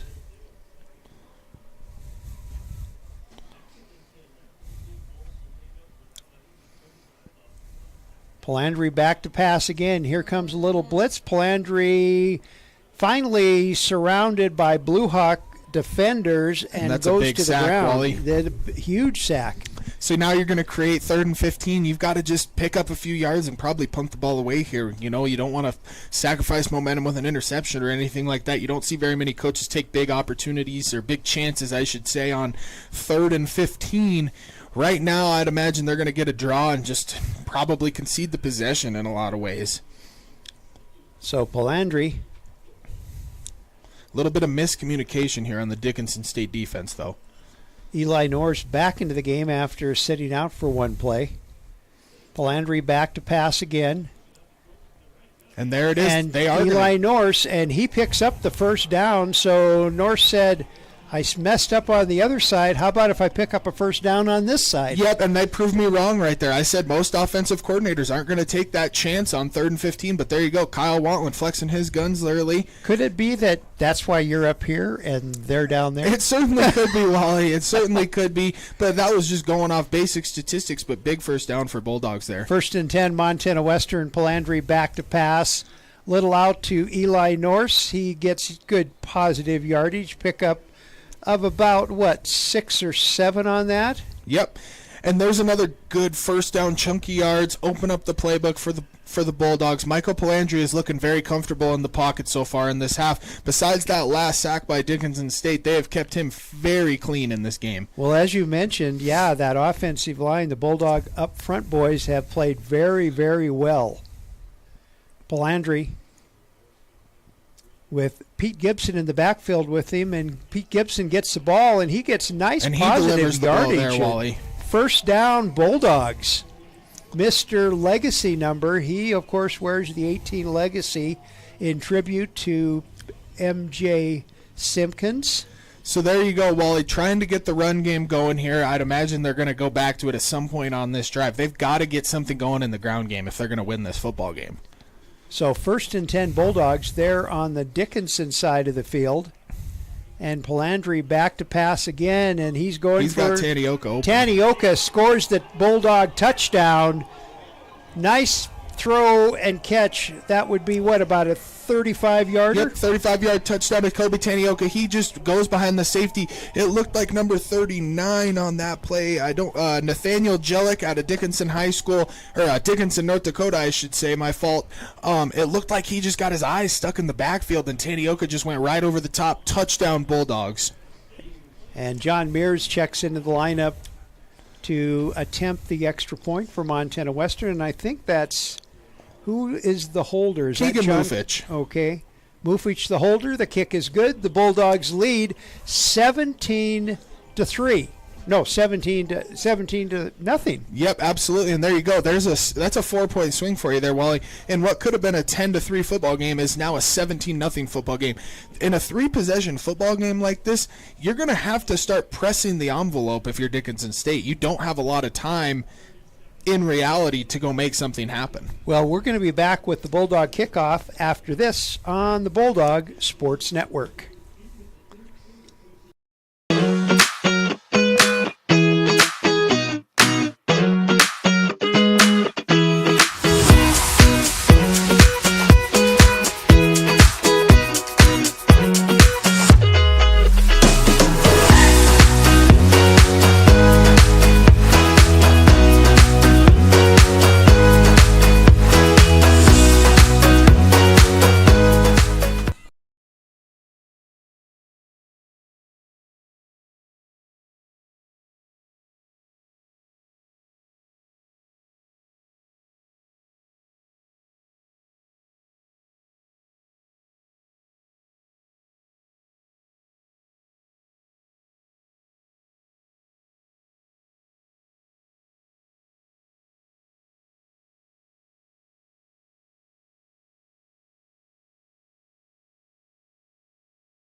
Back at Bulldog Stadium, Bulldogs with a 35-yard touchdown pass from Palandri to Tanioka gives the Bulldogs a 17-0 lead.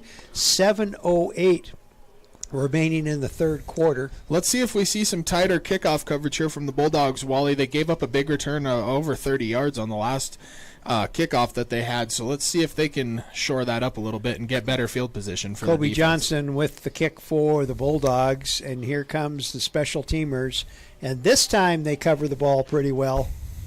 Brought Reese down at Stanish the there again. 29-yard line.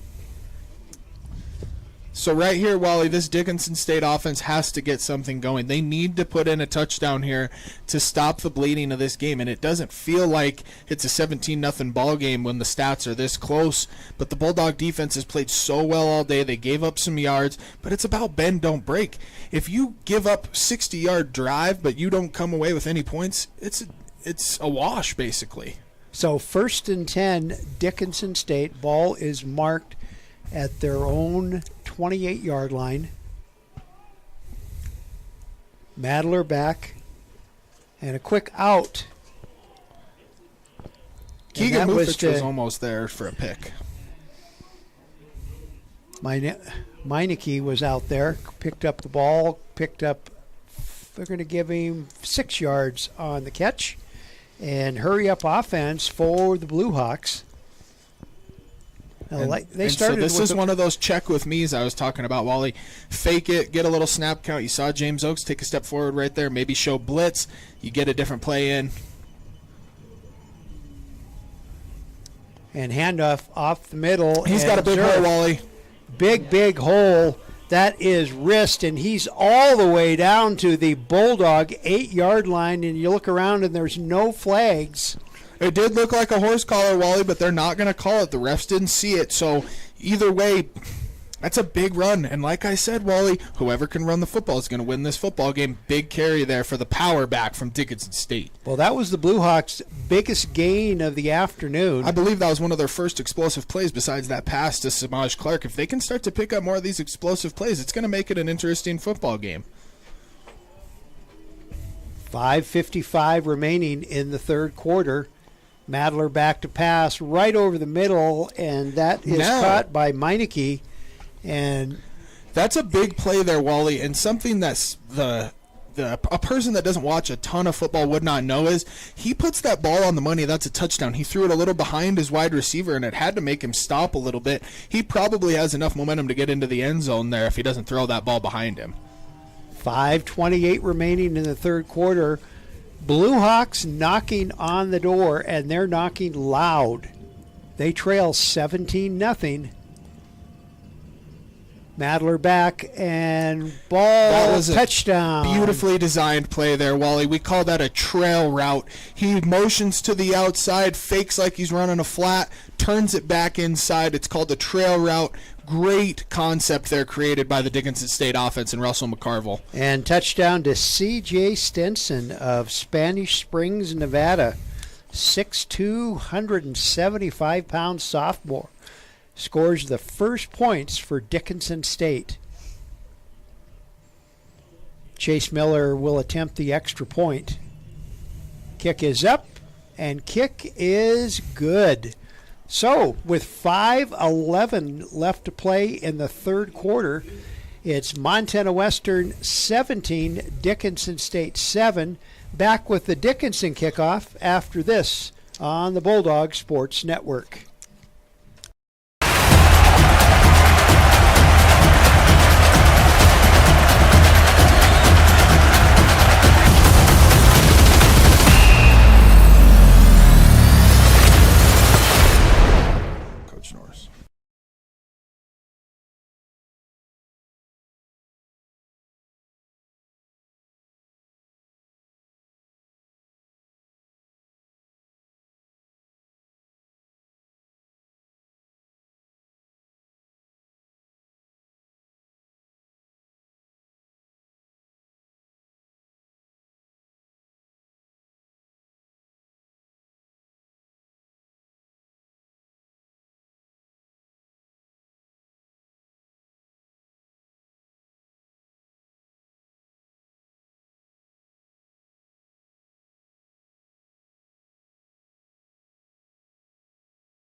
We are back at Bulldog Stadium. Quick drive for the Blue Hawks. Yeah, and one thing that I've found to not have happened yet today is a long, sustained drive by either team. I'm not sure what the longest play for the drive for the Bulldogs has been, but I'd imagine it's under 9 plays. I don't know that we've seen more than a 9-play drive today, which is odd for football in this capacity in a game like this. Whoever gets this first long, sustained drive is going to grab more momentum in this game. Right now, that's got to be what Montana Western's looking to do. Run the football, run the football, run the football. You got to be able to run the ball to control the clock in the second half of this game. Kobe Tanioka back to receive the Dickinson State kickoff. He's standing on his own 4-yard line.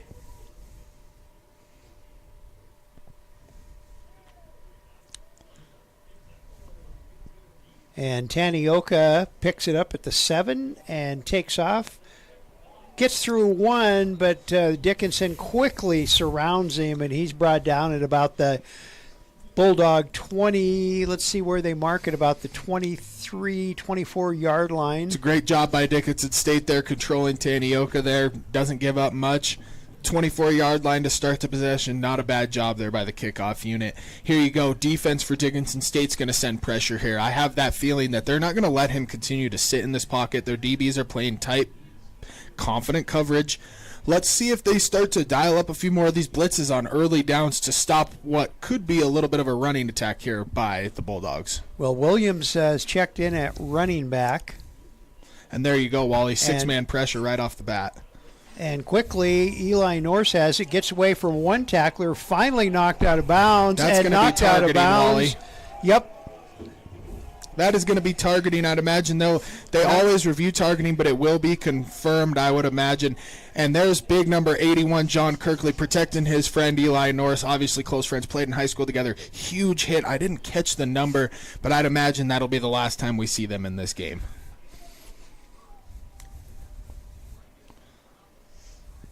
So where is there's the official back there. Is it targeting or unsportsmanlike? It'll be a targeting, Wally. He did dip his head, and as a former defensive player, I don't love that people get ejected for it. It's bang-bang football. People don't understand how hard it is. He's just coming in to clean up the play, but he dipped his head, hit Eli Norris in the head. They're going to call targeting here.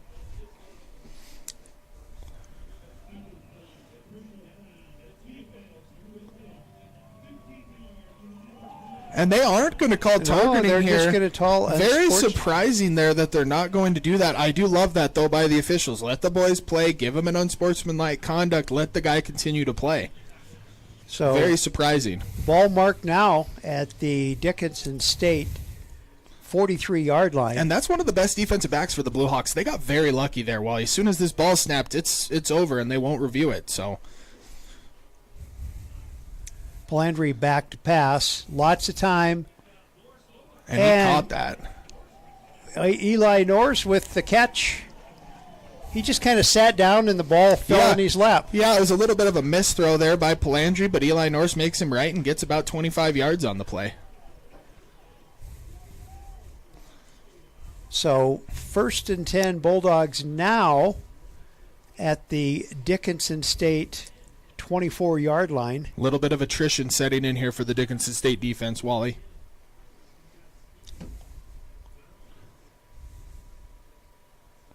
Dickinson State showing blitz quickly over to Tanioka. He's pushed out of bounds right at the first down marker. We'll see where they mark it. Looks like they're going to mark it about a yard short of a Bulldog first down. Depending on the line marker is standing out. And I think it's going to be a little bit short, Wally, but there's another RPO. That's 2 now on this drive where they've ran that run-pass option where he can hand it off to Dion Williams or throw a hitch or an out or a quick route.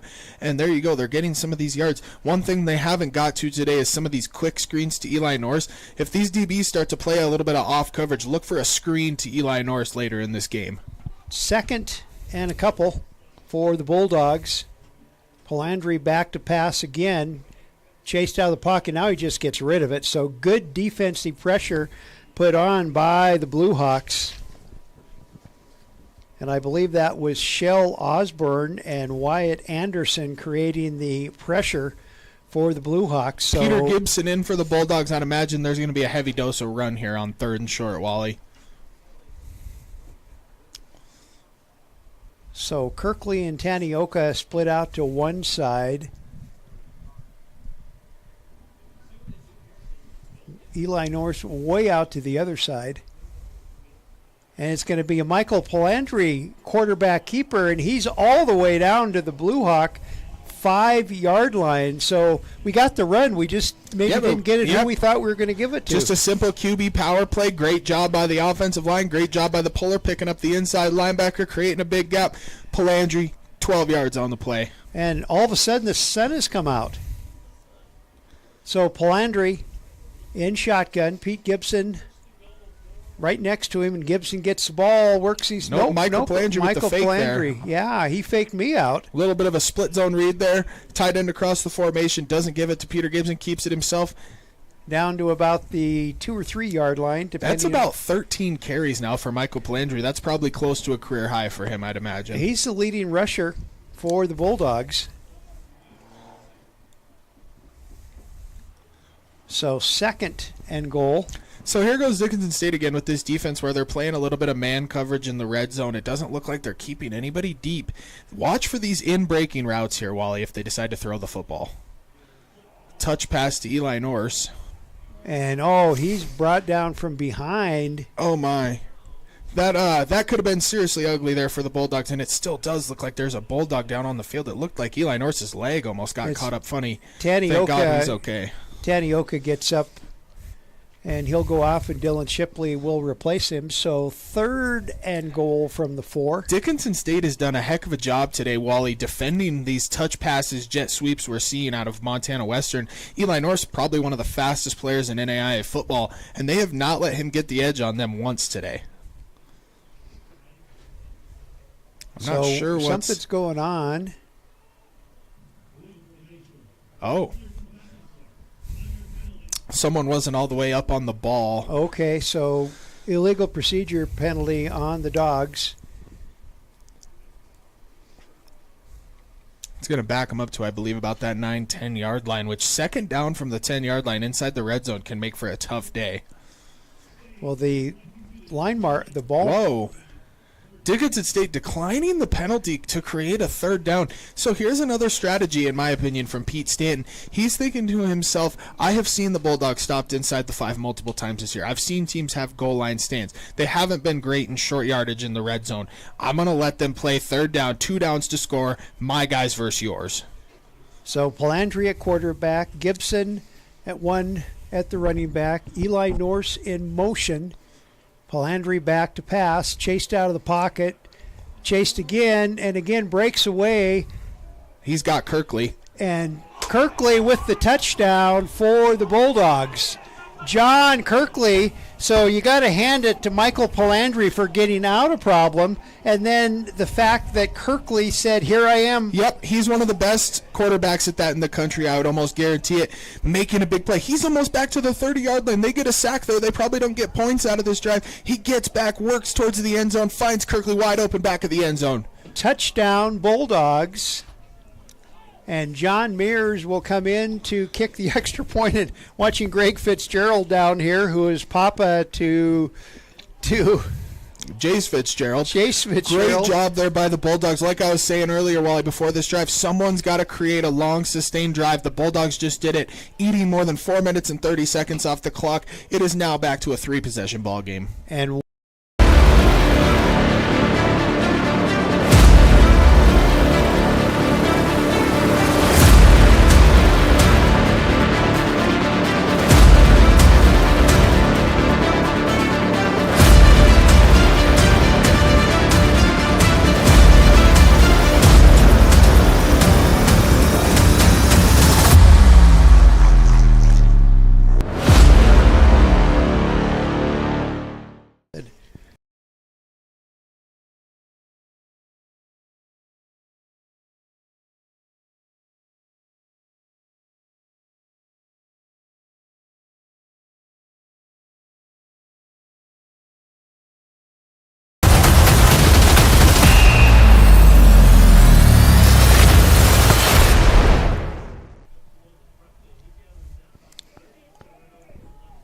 We are back at the Bulldog Stadium, and the squib kick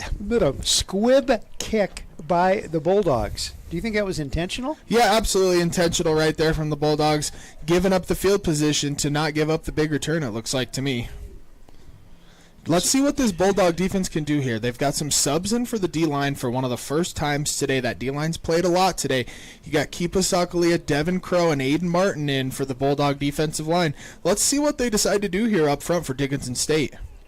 So 1st and 10, Blue Hawks trailing 24-7. 1:40 left to play. Third quarter. Oh, deep. And a broken tackle, and we're going to have a Blue Hawk touchdown on one play. And it's going to be short. Oh, and they're going to call it a touchdown. I believe he was short. I don't know if they can review this, but he was definitely short, but they're going to give it to him. Touchdown, Blue Hawks. Another busted play. Looked like a little bit of an in-breaking and up route. Call it a sluggo. Fake slant up the middle. Meineke with the grab, and it looked they caught the Bulldogs so far out of position it was scary, and just like that, Dickinson scores, and all the offense that we didn't have in the first half we're having in this third quarter. Yeah, absolutely. And a great leadership moment there by Keegan Mufich, if any of the fans saw it at home, talking up his man, A.J. Ulrichs. It looked like he possibly gave up the touchdown. Great bond between those two. You love seeing that from a leader of the team, talking up one of his guys after a mistake. So extra point is good, and it's 24-14 Bulldogs, 1:29 remaining in the third quarter. We'll be back with the Dickinson kickoff after this on the Bulldog Sports Network. Montana Western, our flexible schedule and focus on learning through experience are just right for your world today. Experience 1, where you take one course at a time for 18 days and then move on to your next course, is designed to work for you, whether you plan to come to campus, want to stay close to home, or if you need to earn your degree while working or raising a family. And Montana Western is the most affordable university in Montana. Experience the difference, only at University of Montana Western. We are back at Bulldog Stadium. Dickinson just scored really quick on the, is that the first play or second play? First play of the drive there, Wally. And it's 24-14, so 2-possession game again. And the Bulldog defense is struggling in this third quarter. They've given up a couple of touchdowns by the Blue Hawks, and they've done it. Blue Hawks have scored relatively easily there. And like I said earlier, Wally, it's only a matter of time on these deep balls where the quarterback starts to connect with his wide receivers when they are wide open. And it is going to continue happening if they don't start playing tighter pass coverage. So Tanioka at the 5-yard line, the 10, the 15, the 20 down to the 30. He almost gets out to the 35-yard line on pure grit. He's got his legs churning, and he gets up saying, darn. Yep, that was a big hit by Dickinson State. Here we go, Wally. What can the Montana Western offense do to help out their defense? And right now for Dickinson State, this defense has the momentum. They know their offense can score now. They have that confidence. It'll be interesting to see if their play reflects that on this drive. Well, Williams back in at running back for the Bulldogs. Palandri at quarterback. In motion is Kirkley. Unbalanced formation here. 4 wide receivers out to the right. And handoff to Williams up the middle, and he picks up nice yardage, about 5 yards on a first down carry. And you know, Wally, I'm just not a fan of running the football in those situations when you have...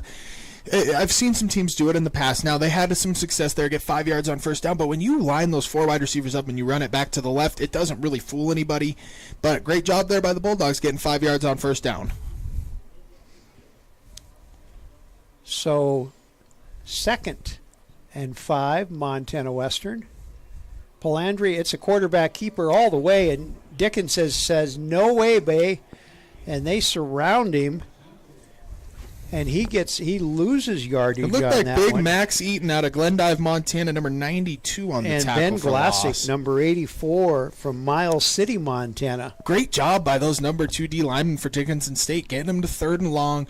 the starters come back in, probably their pass rush package. It looks like they got a few smaller guys in. Number 47, I'm not sure if I have his name right here, 47 and number 40 out on the edge. Let's see what they decide to do Well, here. I think the Bulldogs are just waiting for the clock to end. And there is enough time between down. play clock and game clock, so we're going to be in the fourth quarter here, Wally. And they're going to do a little talking on the sideline, but right now it's Dickinson with the momentum, and after 3 quarters of play, it's Montana Western 24, Dickinson State 14. Back with the fourth quarter of this NAIA second-round playoff game after this on the Bulldog Sports Network.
We are back at Bulldog Stadium. Third and long here, Wally.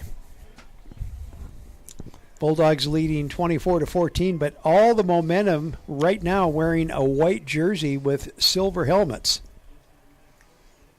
Drop snap there, but he still makes a play. And catch. Oh my goodness, he caught that, Wally. What an amazing catch by Tanioka Tanioka. catches the ball in between pressure by the Blue Hawks. Wally, I try to keep my excitement level down, That's but that was okay. just a great football play, even for, no matter what team it is. That was a heck of a football play. And Cooper McLaughlin did everything he could on defense. There was another defender in there, too. I don't know how Tanioka came up with that football. That's a huge play in this football game. Well, we also have to give credit to Mr. Palandri, who threw that after cover, dropping the snap as well. Yeah. Handoff to Gibson, and he picks up decent yardage. And I'm guessing Humphrey must be still nursing Yeah, injury. I'm not sure what it is, but he is not in the football game right now. He hasn't played a whole lot. I actually see him down here on the bike, maybe warming up, getting ready to go back in. But Peter Gibson, he's a momentum back. When you start pounding him the football, give him 3-4 carries in a row, he gets in a rhythm. He can really start to do some damage. So 3rd and 7, because it's closer to 7 than it is to 6 for the Bulldogs. And Palandri back to pass, and no, he's going to go quarterback keeper. He's running all the way in his own, and he's got the first down at the the Blue Hawk 25-yard line. Good hit by the Blue Hawks. And it looks like the person who hit him is down on the play. Well, Mr. Palandri is not exactly a small human being. No, he's not. He's about 6'3", 210. So I'm doing research on former Bulldog teams, and do you realize that he's bigger than our all-conference lineman from the 70s? Football's changed a lot in 50 years, Wally. There's not many 210-pound linemen anymore. 6'1", 215 pounds is Mr. Palandri. Okay, now this is a big deal, Wally. I'm glad number 6 is walking off on his own power. That's Joey DeMarco. We love to see him walking off on his own power. Hopefully he'll get back in this football game. Now, I'm going to get to the bigger issue here. Ryan Rock out of Townsend, Montana. His brother actually played for the Bulldogs back in the day, and went to high school with Cameron Rouser, and now he is a true freshman, I believe, either a true freshman or a redshirt freshman. He is listed as the number 2 defensive back here. Now, he hasn't probably played a lot today. It'll be interesting to see if the Bulldogs are going to go after him right away in the passing game. So 1st and 10 Bulldogs now. Ball at the Dickinson 25-yard line. 13:21 remaining in our ball game. Bulldogs leading 24-14. Palandri passing to Shipley. Great catch by Dylan Shipley on the sideline. I believe he got both feet in there. It's another first down, Bulldogs. So did these two guys play together, or is Shipley a little... Shipley is a year younger than them, but they did play together in high school. In Maple Valley, Tahoma High Washington. School. Yep, Yeah. Tahoma High School. So let's see what the Bulldogs decide to do here, Wally. They could continue passing the ball. They've got a little bit of a condensed formation here. 1st and 10, Montana Western. Palandri back to pass again. Oh, and it came out of Michael Palandri's hands, and it fell just behind Eli Norse on the ground. They've ran a play similar to this. So these are the same concepts they've been running. They're trying to get Eli Norse in the flats. And by motioning him over, it's a slow motion out, and then he sprints to the outside. Both linebackers, or both wide receivers running slants, kind of rub routes. They haven't hit on it today. I would pay attention to these play for later in the game in a big moment for him to get that ball in the flats and it to finally work out. So 2nd and 10, Montana Western. Pete Gibson remains the lone setback in the Bulldog backfield. Palandri hands it off to Gibson, and he gets caught up about the 12-yard line, and he's pushed backwards. The Bulldog offensive line is not getting a lot of push up front today, Wally. They've done really well with some of the pulling schemes on the quarterback run with an extra blocker with the running back. But when it comes to running back run, they've got to have less than 30 yards rushing for the running backs total. So Palandri makes a quick little trip halfway to the sidelines and looks at Jed Heffernan. 3rd down and long here for the Bulldogs, Wally. Let's see what they do. Palandri back to pass. He's got John Kirkley on a And fade. Kirkley's got another touchdown. That's big time. That's the best Blue Hawk defensive back, defensive MVP of their conference, Jaden Hartwell. That was just a simple goal line fade there, Wally. Touchdown Bulldogs. So they answer the Blue Hawk touchdown with one of their owns. And I'm guessing Kyle Wantland up there is happy. Yeah, that's a great play call there. You take a big wide receiver like John Kirkley, 6'3" guy, 190, probably well over 190 pounds. He's probably 220 pounds, if I were to guess. Takes it, gets it, throw it where the defensive guy can't get it, and there's your result. And Mears with the extra point, and with 11:52 remaining, it's Montana Western 31, Dickinson State 14. We'll be back with the Bulldog kickoff after this on the Bulldog Sports Network. Montana Western, our flexible schedule and focus on learning through experience are just right for your world today. Experience 1, where you take one course at a time for 18 days and then move on to your next course, is designed to work for you, whether you plan to come to campus, want to stay close to home, or if you need to earn your degree while working or raising a family. And Montana Western is the most affordable university in Montana. Experience the difference, only at University of Montana Western.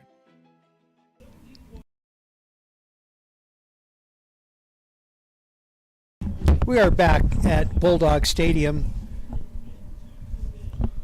Palandri to Kirkley for a Bulldog touchdown. Mears with the extra point, and it's 31-14 Bulldogs with 11:52 remaining. And the kick is up and away at about the 5-yard line, looking for outside pressure, and the Bulldog special teamers do a good job, and they push the Dickinson State special teams player out of bounds. That was number 44, Cale Van Kampen. Great job there, creating an angle, getting him out of bounds. Great starting field position for the defense here. The Bulldogs have given up 2 pretty easy touchdown drives the last 2 drives. Let's see them get back to their roots right here and see if they can get a stop on defense.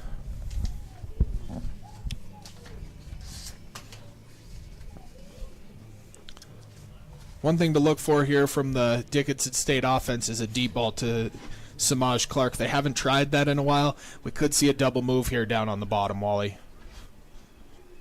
Well, remember, it's all or nothing for both teams. You lose, you're done.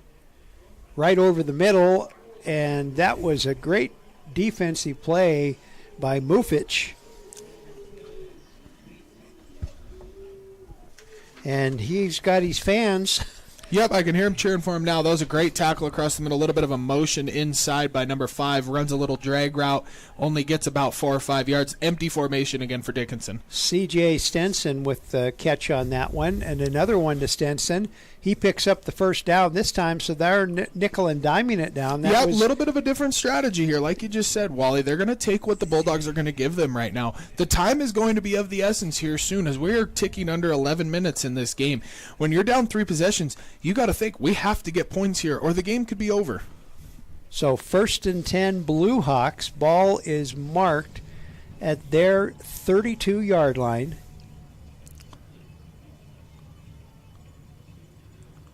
Here comes Bulldog pressure, and they're just throwing it out. And once again, Samaj Clark with another drop, Wally. He's been open, and he was open right there. Great throw by Madler. That's another double move. There was also an inside fade by Stenson, number 5 on the inside. They get out of this empty formation. They've got their power running back in. Let's see if they get back to running the football here. 10:42 left to play. 2nd and 10 Blue Hawks, trailing the Bulldogs 31-14. Madler back to pass. He's got lots of times, and he's bumped into by Zimmer. Still chased out, looking for somewhere to go. He's got lots and lots of time, and he's finally gets back to the original line of scrimmage, but 3 or 4 Bulldogs had a shot at him, but he evaded all of them. I guess there's a reason why he was the conference MVP in offense. Yeah, that's a big play there by Madler because it's going to set up 3rd and long, but this Bulldog defense is tired now. That was over a 12-second play. These Bulldog defensive backs were in that scramble drill like I told you earlier, Wally, and now they're going to be a little bit tired. There's also a new safety in for the Bulldogs. In for Brady Mounts is number 2, Drew Humphrey, the brother of Drake Humphrey. He's played a little bit for the Bulldogs last year. Let's see if they decide to go after him here. So 3rd and 10. Madler back. He fakes it, and blitz comes in. He avoids it, gets out of the way, and he's hit as he throws. What a throw. Oh, he dropped and he dropped the ball. Oh. What a play by Madler there. Caden Houle from Trenton, North Dakota, in and out of his hands, just like that. And good defense by the Bulldogs. Great tackle. I think that was Keegan Mufich that tackled him, I believe. Yep, I think you're right. And that's huge. And wow, they might be going for this, Wally. It looks like they are. It seems a little early to be going for it, but that could be because of how well the Bulldog offense is playing. Let's see if the Bulldog defense can get a huge stop here. This is an interesting decision by Dickinson State this early in the 4th quarter. Madler back to pass again, and he lofts it up, and behind the receiver. Well, Wally, I don't agree with that decision by Dickinson State. Right there, you've still got 10 minutes left in this football game, and I know we said we're looking to get points out of that drive, but you just gave the Bulldog offense that's humming the ball with 30 yards to go to score. If they score here, there is not a lot of time for you to pick up a lot of things, depending on what happens. It is a little early in the game, in my opinion, to be going for it inside your own 30. Cage Gilbert, the intended Blue Hawk receiver. And it's funny, I got to bring this up to you before they start this offense possession. Tim Camp, head coach of Eastern Oregon, is down there on the sidelines down by the Bulldogs. He's a good friend of Coach Norris. It's good to see Coach Camp in Dillon, Montana. He's representing the NAIA. Yep, and he came last year as well for our game. So Palandri back to pass, avoids one blitzer, now down and touchdown pass. Is that Shipley? That is Shipley. Dylan Shipley with the Bulldog touchdown, and that's the way you put a stamp on it. Yeah, and that's what I told the folks, right before that play, Wally. It's you just can't go for that 4th down, in my opinion. I think that you make them drive the length of the field, see what happens. I think you should trust your defense a little bit more in that case, but it's a touchdown Bulldogs, and now Dickinson State's going to get the football back. Bulldog defense just got off the field. Let's see if they can get something going. Great job there by Palandri. Big, deep crosser by Shipley. Touchdown Bulldogs. Offensive line gave him a lot of time there. You want to do that, too, when you get the ball on that. You go for it just like that. Sudden change, big shot, touchdown. John Mears with the extra point for the Bulldogs, and it's 38 Montana Western, 14 Dickinson State. 9:44 left in our ball game. We'll be back with more playoff football on the Bulldog Sport Network.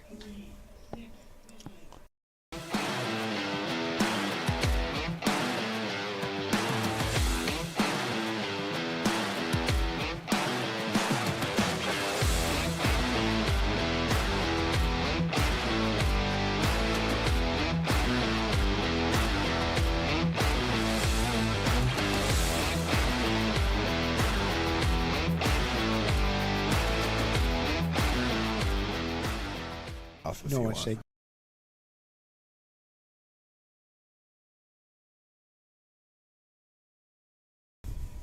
We are back at Bulldog Stadium.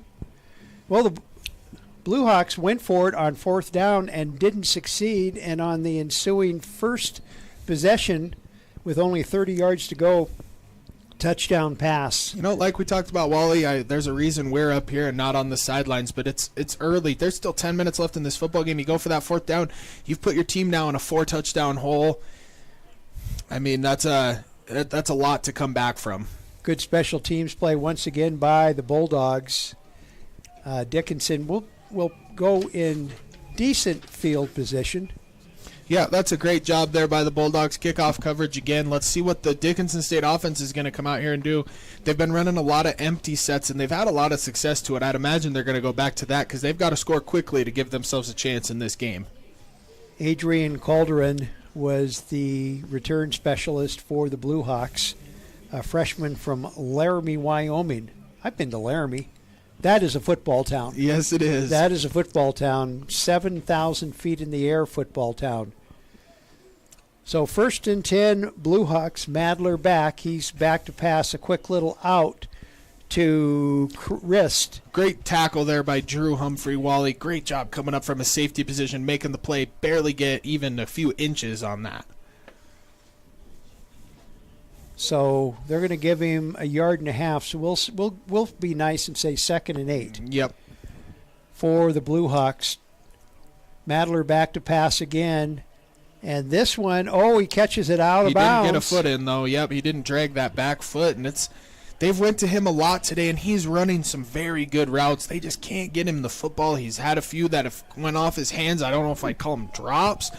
But they've got to get him going if they want to get a touchdown here. If you go 3 and out here, they're going to have to go for it again on 4th down. So you could see one of these plays where there is potential that they're going to just try and pick up 4 and 5 yards here and go for it on 4th down, or they're going to dial up a play to get the 1st down. Let's see what they decide to do here. They're going to go 4 wide. Well, 3rd and 9 is what the field says. NAIA has a great get-off. Oh, and he's wide open, and there's the pass. Oh, and Drew great Humphrey defense. With a huge play. Drew Humphrey. You know, beauty. That was an awesome play by Drew Humphrey, coming all the way from his deep half. It looked like they might have been in a little bit of a cover 2 man situation there. Too high, man underneath. Wow, that was an awesome football play. You know, when he started for his first game as a true freshman last year against Carroll, he gave up a couple of touchdowns early. You know, you go over and talk to him as leaders on the team, and you get him going, and it's great to see him make a huge play like that in this football game. Well, and it looks like the Blue Hawks are going for it again. This could be the game here, Wally. So Madler back to pass. Here comes a little blitz and out of bounds. And Tanny Oak is the one that caught the ball out of bounds. And so Dickinson, for the 2nd possession in a row, they go for it on 4th. Yep, and they had to go lose. for that one with the time in this game. But now for Bulldog offense, you're probably going to see some sort of pass game again. I doubt they're going to go away from it. It's been so successful. They haven't ran the ball real well today. The game's not over. The game is not over, but if Dickinson State can't get a stop here, it is going to be very tough to make up 31-point deficit in under 8 minutes of play.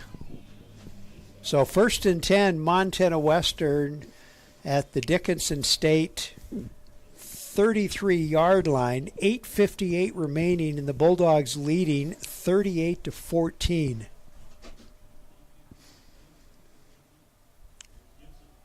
And Williams with the ball, and he finds yardage right up the middle. He's all the way down to the 19-yard line, just that far away from breaking it. Yep, great job there by Dion Williams. Great job by the O-line. A little bit of that back on same side power, we call it. Great job by him. That's the longest carry by a running back today. One of the longest carries the Bulldogs have had today. Yeah, that's one of the longest ones they've had today. They are going to start to bleed this clock a little bit. And when it starts to get under this 8-minute mark, and we're talking 4 and 5 possessions, that's very tough to make up, Wally. 8:20 left to play. And 1st and 10 Bulldogs. Polandri at quarterback. Williams remains the setback. Wideouts 3 to the left, and another handoff to Williams, and he finds room. A little bit of a spin move there. Yeah, Wally. he just found his way through the Dickinson D line and picked up nice yardage again. So the Bulldogs using the run game with Dion Williams at it. And here comes back in Peter Gibson. He's great in these situations. Against Carroll College, he took the game over in the 4th quarter. He could be looking to do the same here. Playoff football in Dillon, Montana. Bleed the clock. Get out of here with a win. He's another wrestler, and those wrestlers are tough. Yes, they are.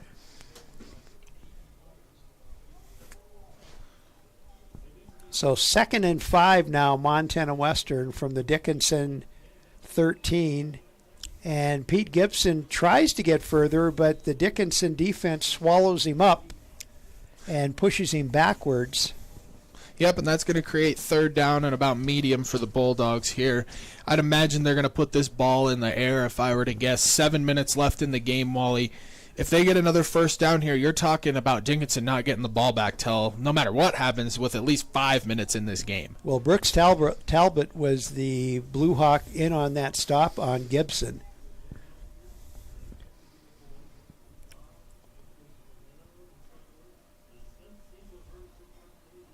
Going to be a false start, I think, here on Eli Norris, it looked like. Either Yeah. Eli Norris or it could be Enrico Figuera.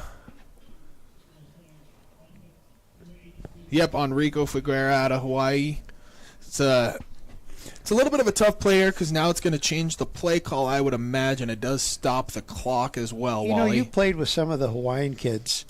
I just want to know, do they still have the tradition when the first snow falls in Dillon, they go out and make snow angels? I don't know if they have those Take same the traditions, picture but and they then still send them back to their most friends. of them have been here for so long. They love seeing it now. Yeah. 6:29 left to play. 3rd and 10, and Polandri, to a wide open door, and he but it was almost tipped away. Great job by play. Ryan Rock out of Townsend, Montana. I mentioned him earlier. They tested him right there, and he almost picked that one-handed, Wally. So now we're going to see a field goal attempt by John Mears. For Dickinson State, you're going to get the ball back with, however much time left. This is a big field goal, though, because 41-14, you're talking 27 points, 4-touchdown ball game. There is still hope if you get a block here, though. So Mears is 1 for 2 today from the field goal range. And the kick is up and looks like it is good. Mears scores 3 more for the Bulldogs with 6:16 remaining in our playoff game. It is Montana Western 41 and Dickinson State 14. Back with the Bulldog kickoff after this on the Bulldog Sports Network.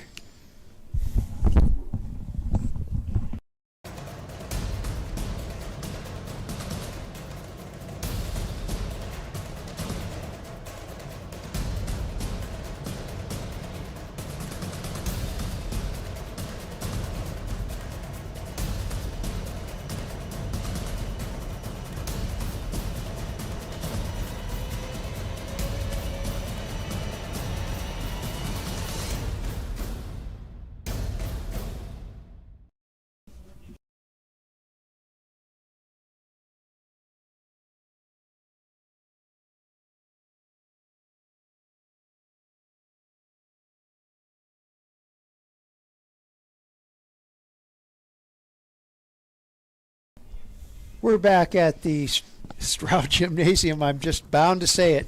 Back at Bulldog Stadium. And first of all, we want to We want to recognize our coaches. First of all, for the Dickinson State Bluehawks, head coach Pete Stanton, defensive coordinator and linebackers is Jason Thier. Russell McCarville, offensive coordinator and quarterbacks. Dawson McLaughlin, special teams coordinator and defensive backs. Tobin O'Brien, offensive line. Hayden Gibson, wide receivers. Nate Masterson, tight ends. Nate Keys, defensive line. Coulter Hitchcock, assistant linebackers. Nate Miloski, assistant defensive line. Levi Newell, running backs. And Parker Buckley, a student assistant. We'll go over the Bulldog coaches. I'm going to let you do that, Riley, when we get Tanner. Riley Martelli got an early start on us. And here's a good return here by Dickinson State, going to set up shop about the 33-ish yard line. One thing I'd like to mention real quick is here coming out for Dickinson State, they've got to get something quicker. You get a quick touchdown, you can take a breath of fresh air for a minute, and you can kick off the ball with a little bit more confidence that, hey, get a stop. But it's not going to all happen in one play, but they do need a quick score here if they want to have any chance in this football game, Wally. So 1st and 10 Bluehawks, and they have the ball marked at their own 34-yard line, 6:11 remaining. And a little bit of a score update, Wally. Northwestern is up on Montana Tech 23-14 at halftime. Okay, thank you.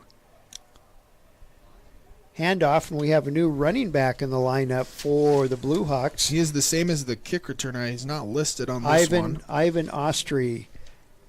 He's listed as a wide. Is that 13? Yep, 13. Ivan Austria, 5'11", 195. He looks a little bigger than 195 to me. He's a tough runner. Interesting to see them running the football on the first play there, Wally. Well, pickup of 4 yards on it, so second and it looks like 6. they're going to have man on number 8, Samaj Clark again. Here he is on the double and move. Madler with the pass and good for a first down. It's very interesting to see that Dickinson State's not really pressing the envelope right now. I'm not saying it's conceding the football game, but they're not hurrying up very fast. Bleeding clock here with under 6 minutes remaining. I would think that they would be moving the ball a little quicker now and not taking 10, 15 seconds off this play clock every time. The clock management is interesting, to say the least. 1st and 10 Bluehawks. False start on the center there. And it's going to go back 5 yards. It'll be 1st and 15. Got to be frustrating on the Bluehawks. They've had an exceptional year this year, only 1 loss. Yep, and we'll give those Bulldog coaches recognition there for the fans at home. Head coach, special teams coordinator, DBs coach, one and all man Ryan Norris, defensive coordinator Riley Martello, offensive coordinators Jed Heffernan and Kyle Wantland, wide receivers coach John Junn, D-line coach Justin Hurd, and then a number of other coaches, Karsten Lemlin, Nicholas Wildhelm, Tristan Rodriguez, and Michael Marley. Okay, thank you, Tanner. Guys that work very, very hard. So Madler in shotgun, back to pass. Here comes some Bulldog pressure. He avoids it. Zimmer after him, and he throws it over the heads of everybody. You know, Tommy Lee, a Hall of Fame coach, he used to walk into his office between 3:30 and 4 o'clock in the morning to start. So I asked Jed the other day what time he came in. He goes, about that time. Yeah, Jed always gets there early. A lot of coaches do. I'm sure Pete Stanton and their staff gets in early. You know, they did a really great job coaching in this football game. I know the score doesn't always reflect those things, but they've done a great job with some of the scheming they have done today. So 2nd down. And good catch right over the middle. Good catch, great tackle by Drew Humphrey there. And that's going to be Stenson on the catch again for the Bluehawks. 6'2", 175-pound sophomore from Spanish Springs, Nevada. Very late subbing there. They did get on sides of the ball. That was... And it gets the quarterback hit very hard. James Oakes with a big sack here in Bulldog Stadium. All the way back. That's what, almost a 20-yard loss. You know, they tried to catch the Bulldogs sleeping there, late sub and on the D-line, and all of a sudden it ends up being a 15 or 10-yard loss, 12-yard loss, whatever it is. It didn't work the way they planned it. They're not moving the ball here very quickly, Wally. We're ticking under 4 minutes here. This game is over. So Madler back in shotgun again. looking for a place to go, chased out of the pocket again, and he just throws it away. Great job. Pressured by Fitzgerald. Yeah. Devin Crow there, number 94, also a great job by him. Like I said, well, it's hard to say game over, obviously, ever in football until there's zeros on the clock. But right now, well, the crowd is getting into it finally. You'd think they would have got into it earlier just to stay warm. And they still have, but Just you to can stay feel warm. it in this stadium. You know, after a tough loss at home last year for the Bulldogs, for them to come out here and play this way today, that is awesome. Well, more history made at Bulldog Stadium. 3:58 remaining in our ball game. The Bulldogs leading 41-14. Madler back to pass. Little quick one out. That was to Austri. And he gets close to the original line of scrimmage. It's going to be 4th and 10 here for the Blue Hawks, Wally. This is the game right here, and virtually. This makes sense to go from here instead of on the 30. Absolutely, and on your obviously, own 30. Coach Pete Stanton's going to go back and watch the film of that game and say, hey, maybe I should have done this, maybe I shouldn't have, but he felt that's what they needed to do, and they did it, and now they're going to go for it again here on 4th down. Well, you said it was mano 40. y mano, Bulldog front versus Dickinson front on those plays. 3:18 left to play. 4th down, Madler back to pass. Here comes the Bulldog pressure. And almost, nice defense by, I'm trying to see who gets up. Well, and there you go. Well, you see Michael Plandry hop up off the bench, get out there for the football. Bulldogs are going to try and run this football and get out of here with a win. 3:12 left to play in this ball game. And this will be the first, the Bulldogs hold on, this will be their first NAIA playoff win since 1994. Yeah, and it's been 30 years, obviously 30 years from then since they've done so. They've had, And you've talked to a lot of the people that were on that team. Ryan Norse, Keith Handlos, Jason Truman. There's so many people, that still live in town that were on those teams, and, they're all here today watching, and along with so many other Bulldog fans, it's really cool to see. It's third time's the charm, for the last few years. Wally, the Bulldogs went down to Lindsey Wilson College, number 1 team in the nation in 2021. And almost won in the rain. And okay. Last year, obviously, getting the loss to College of Idaho, but a great job here today. So handoff to Williams, and the Bulldogs this will be one run after another, and then a punt, don't you think? Yep, I would imagine so, and they get a first down, and it'll be over. So clock under 3 minutes left to play, and Williams actually picked up a couple yards on that one. Yep, great job falling forward, getting a few yards. Follow these linemen just the way you want to, and people are starting to leave, and they're leaving because they know it's a win. Yep, and they can want to warm feel up. it, and also I think there's going to be a lot of people down there on the field celebrating these guys.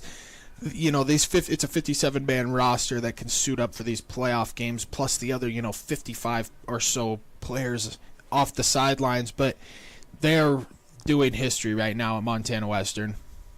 So another handoff to Williams, and he fights for yardage. Nice gain up the middle.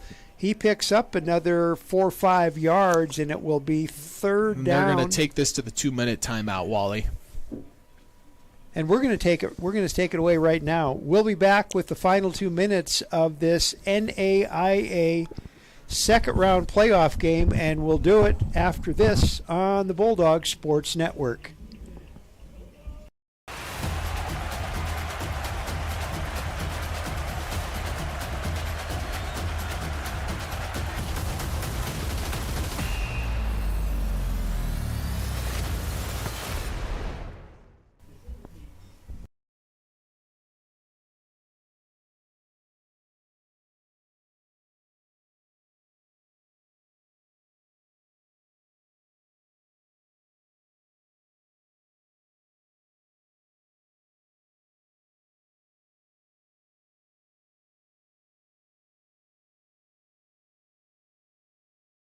We are back at Bulldog Stadium. 2 minutes all the time left of this playoff game, and as Tanner said, if the Bulldogs hold on, and it looks like they will hold on, this will be the first playoff victory for the Bulldogs since their exciting Ice Bowl against Glenville State back in 1994. And right now, Wally, it's a big picture look at for someone who, has been inside the program and seen the work that's been put in by all these young guys that are on the field right now, and watched a lot of these guys come in as 18-year-old kids like a lot of us were when we come to Montana Western, and they understand the type of history they're making. They know what it means to these fans. They know what it means to their families, to Coach Norris, Martello, all those guys that have put in so much work for this moment right here. And I know when that clock hits zeros, there's going to be some big smiles out there. Well, and I got to say, too, the press box, Eli Norse with the end around, and he's going to pick up the Bulldog first down before he runs out. The press box at the old Vigilante Field when I did the game on radio was a big box on stilts. Yep. With an open, you think the ones over here in the instant replay, we had that too. Yep. We had a window, but it didn't close that day. And it was about 20 degrees with a wind chill factor of colder. And so... Well, and that's what you're talking about when it comes to time, Wally. It's been so long since Bulldogs have got a big playoff win, and it's just about getting over that hump that we've tried to for so many years. Last year coming up short, 2021 coming up short, 2022's team, struggled to find their way, didn't make the playoffs. In 2019 and 18, same thing. Teams with 7+ wins that just couldn't find a way to get in the playoffs. So for these guys to do this here today, the smiles that are going to be on all these guys' faces at the end of this game is going to be awesome. The fact, and more history, this is the very first year for Bulldog Stadium. The Bulldogs win a conference championship outright. They host a second-round playoff game, and it looks like they're going to host a quarterfinal game as well. Yes, yeah, they'll host. And right now it looks like their opponent might be Northwestern. Yeah, I would imagine the winner of that Northwestern Montana Tech game will be coming down to Dillon, Montana next weekend. But, a minute and 17 left in this ball game. The Bulldogs can feel it. The fans can feel it. It's actually exceptionally calm here for a minute left in a game that's... Well, I'm surprised you're not bouncing off the walls. Yeah, I'm not bouncing off the walls, but the interior, like the inside happiness that I have for these guys and all these coaches, Well, and you played with all of them. Yeah, exactly. I played for the coaches over, down on the sideline, and I see Coach Wantland and Coach Hurd, the defensive line coach for the Bulldogs here, and it's just, I'm so happy for them, to be able to get this done today in Dillon, Montana on a cold day in almost December. December football in Dillon, Montana is what people have been waiting for. This beautiful stadium they get to play in, the awesome fans we have. It's awesome. 30 seconds all the time left, and the Bulldogs are trying to milk as much of the clock as they can. And I'm guessing they just... And that's going to be the game. Well, great job to Dickinson State. I talked to Chris Kistler, a senior on their team, and talked about what it's meant to him to be a Bulldog, or a Blue Hawk, I should say. And, for that senior class, they've done a lot of really great things, and they're coming to the Frontier next year. Well, and we're going to take a break, and we're going to come back, and maybe we'll have some stats, and we'll find out what's happening after this on the Bulldog Sports Network.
We are back at Bulldog Stadium. We're going to wrap this up really quick while we have to pack up all the equipment. Well, our producer-director has to pack up all the equipment and go back and set things up because there's Bulldog basketball tonight at 5 o'clock as the Bulldog men are hosting the University of Maine at Fort Kent. So, Tanner, quick thoughts. Quick thoughts on this. Great job to the Blue Hawks, man. They're a great coached football team. So many Montana ties on there. Great senior class, great coaches. Pete Stanton does a heck of a job every single year having his football team ready to play. Their transition to the Frontier Conference is going to be seamless, in my opinion. But for the Bulldogs, it was an awesome day. I can't say anything else. They came out in that second half wanting to make history, and that's exactly what they did, Wally. Okay, well, it's fun. I got to see the very first playoff win. I get to see the last one. Maybe I'll get to see another one. The most recent one. There you yes, go. Got to say the most recent one. The most recent one. And, and we'll find out tomorrow who the Bulldogs will face. And hopefully we'll get to be on the air next week together again, Wally. The more time we can spend together watching December football in Dillon, Montana, the better. To all those fans watching at home, thanks for tuning in. And also, to all these fans that come to these games to support these guys, it is awesome. And there's something special going on in Dillon, Montana.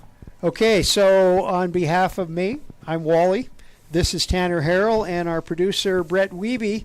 We will be back on the Bulldog Sports Network with more Bulldog football next week.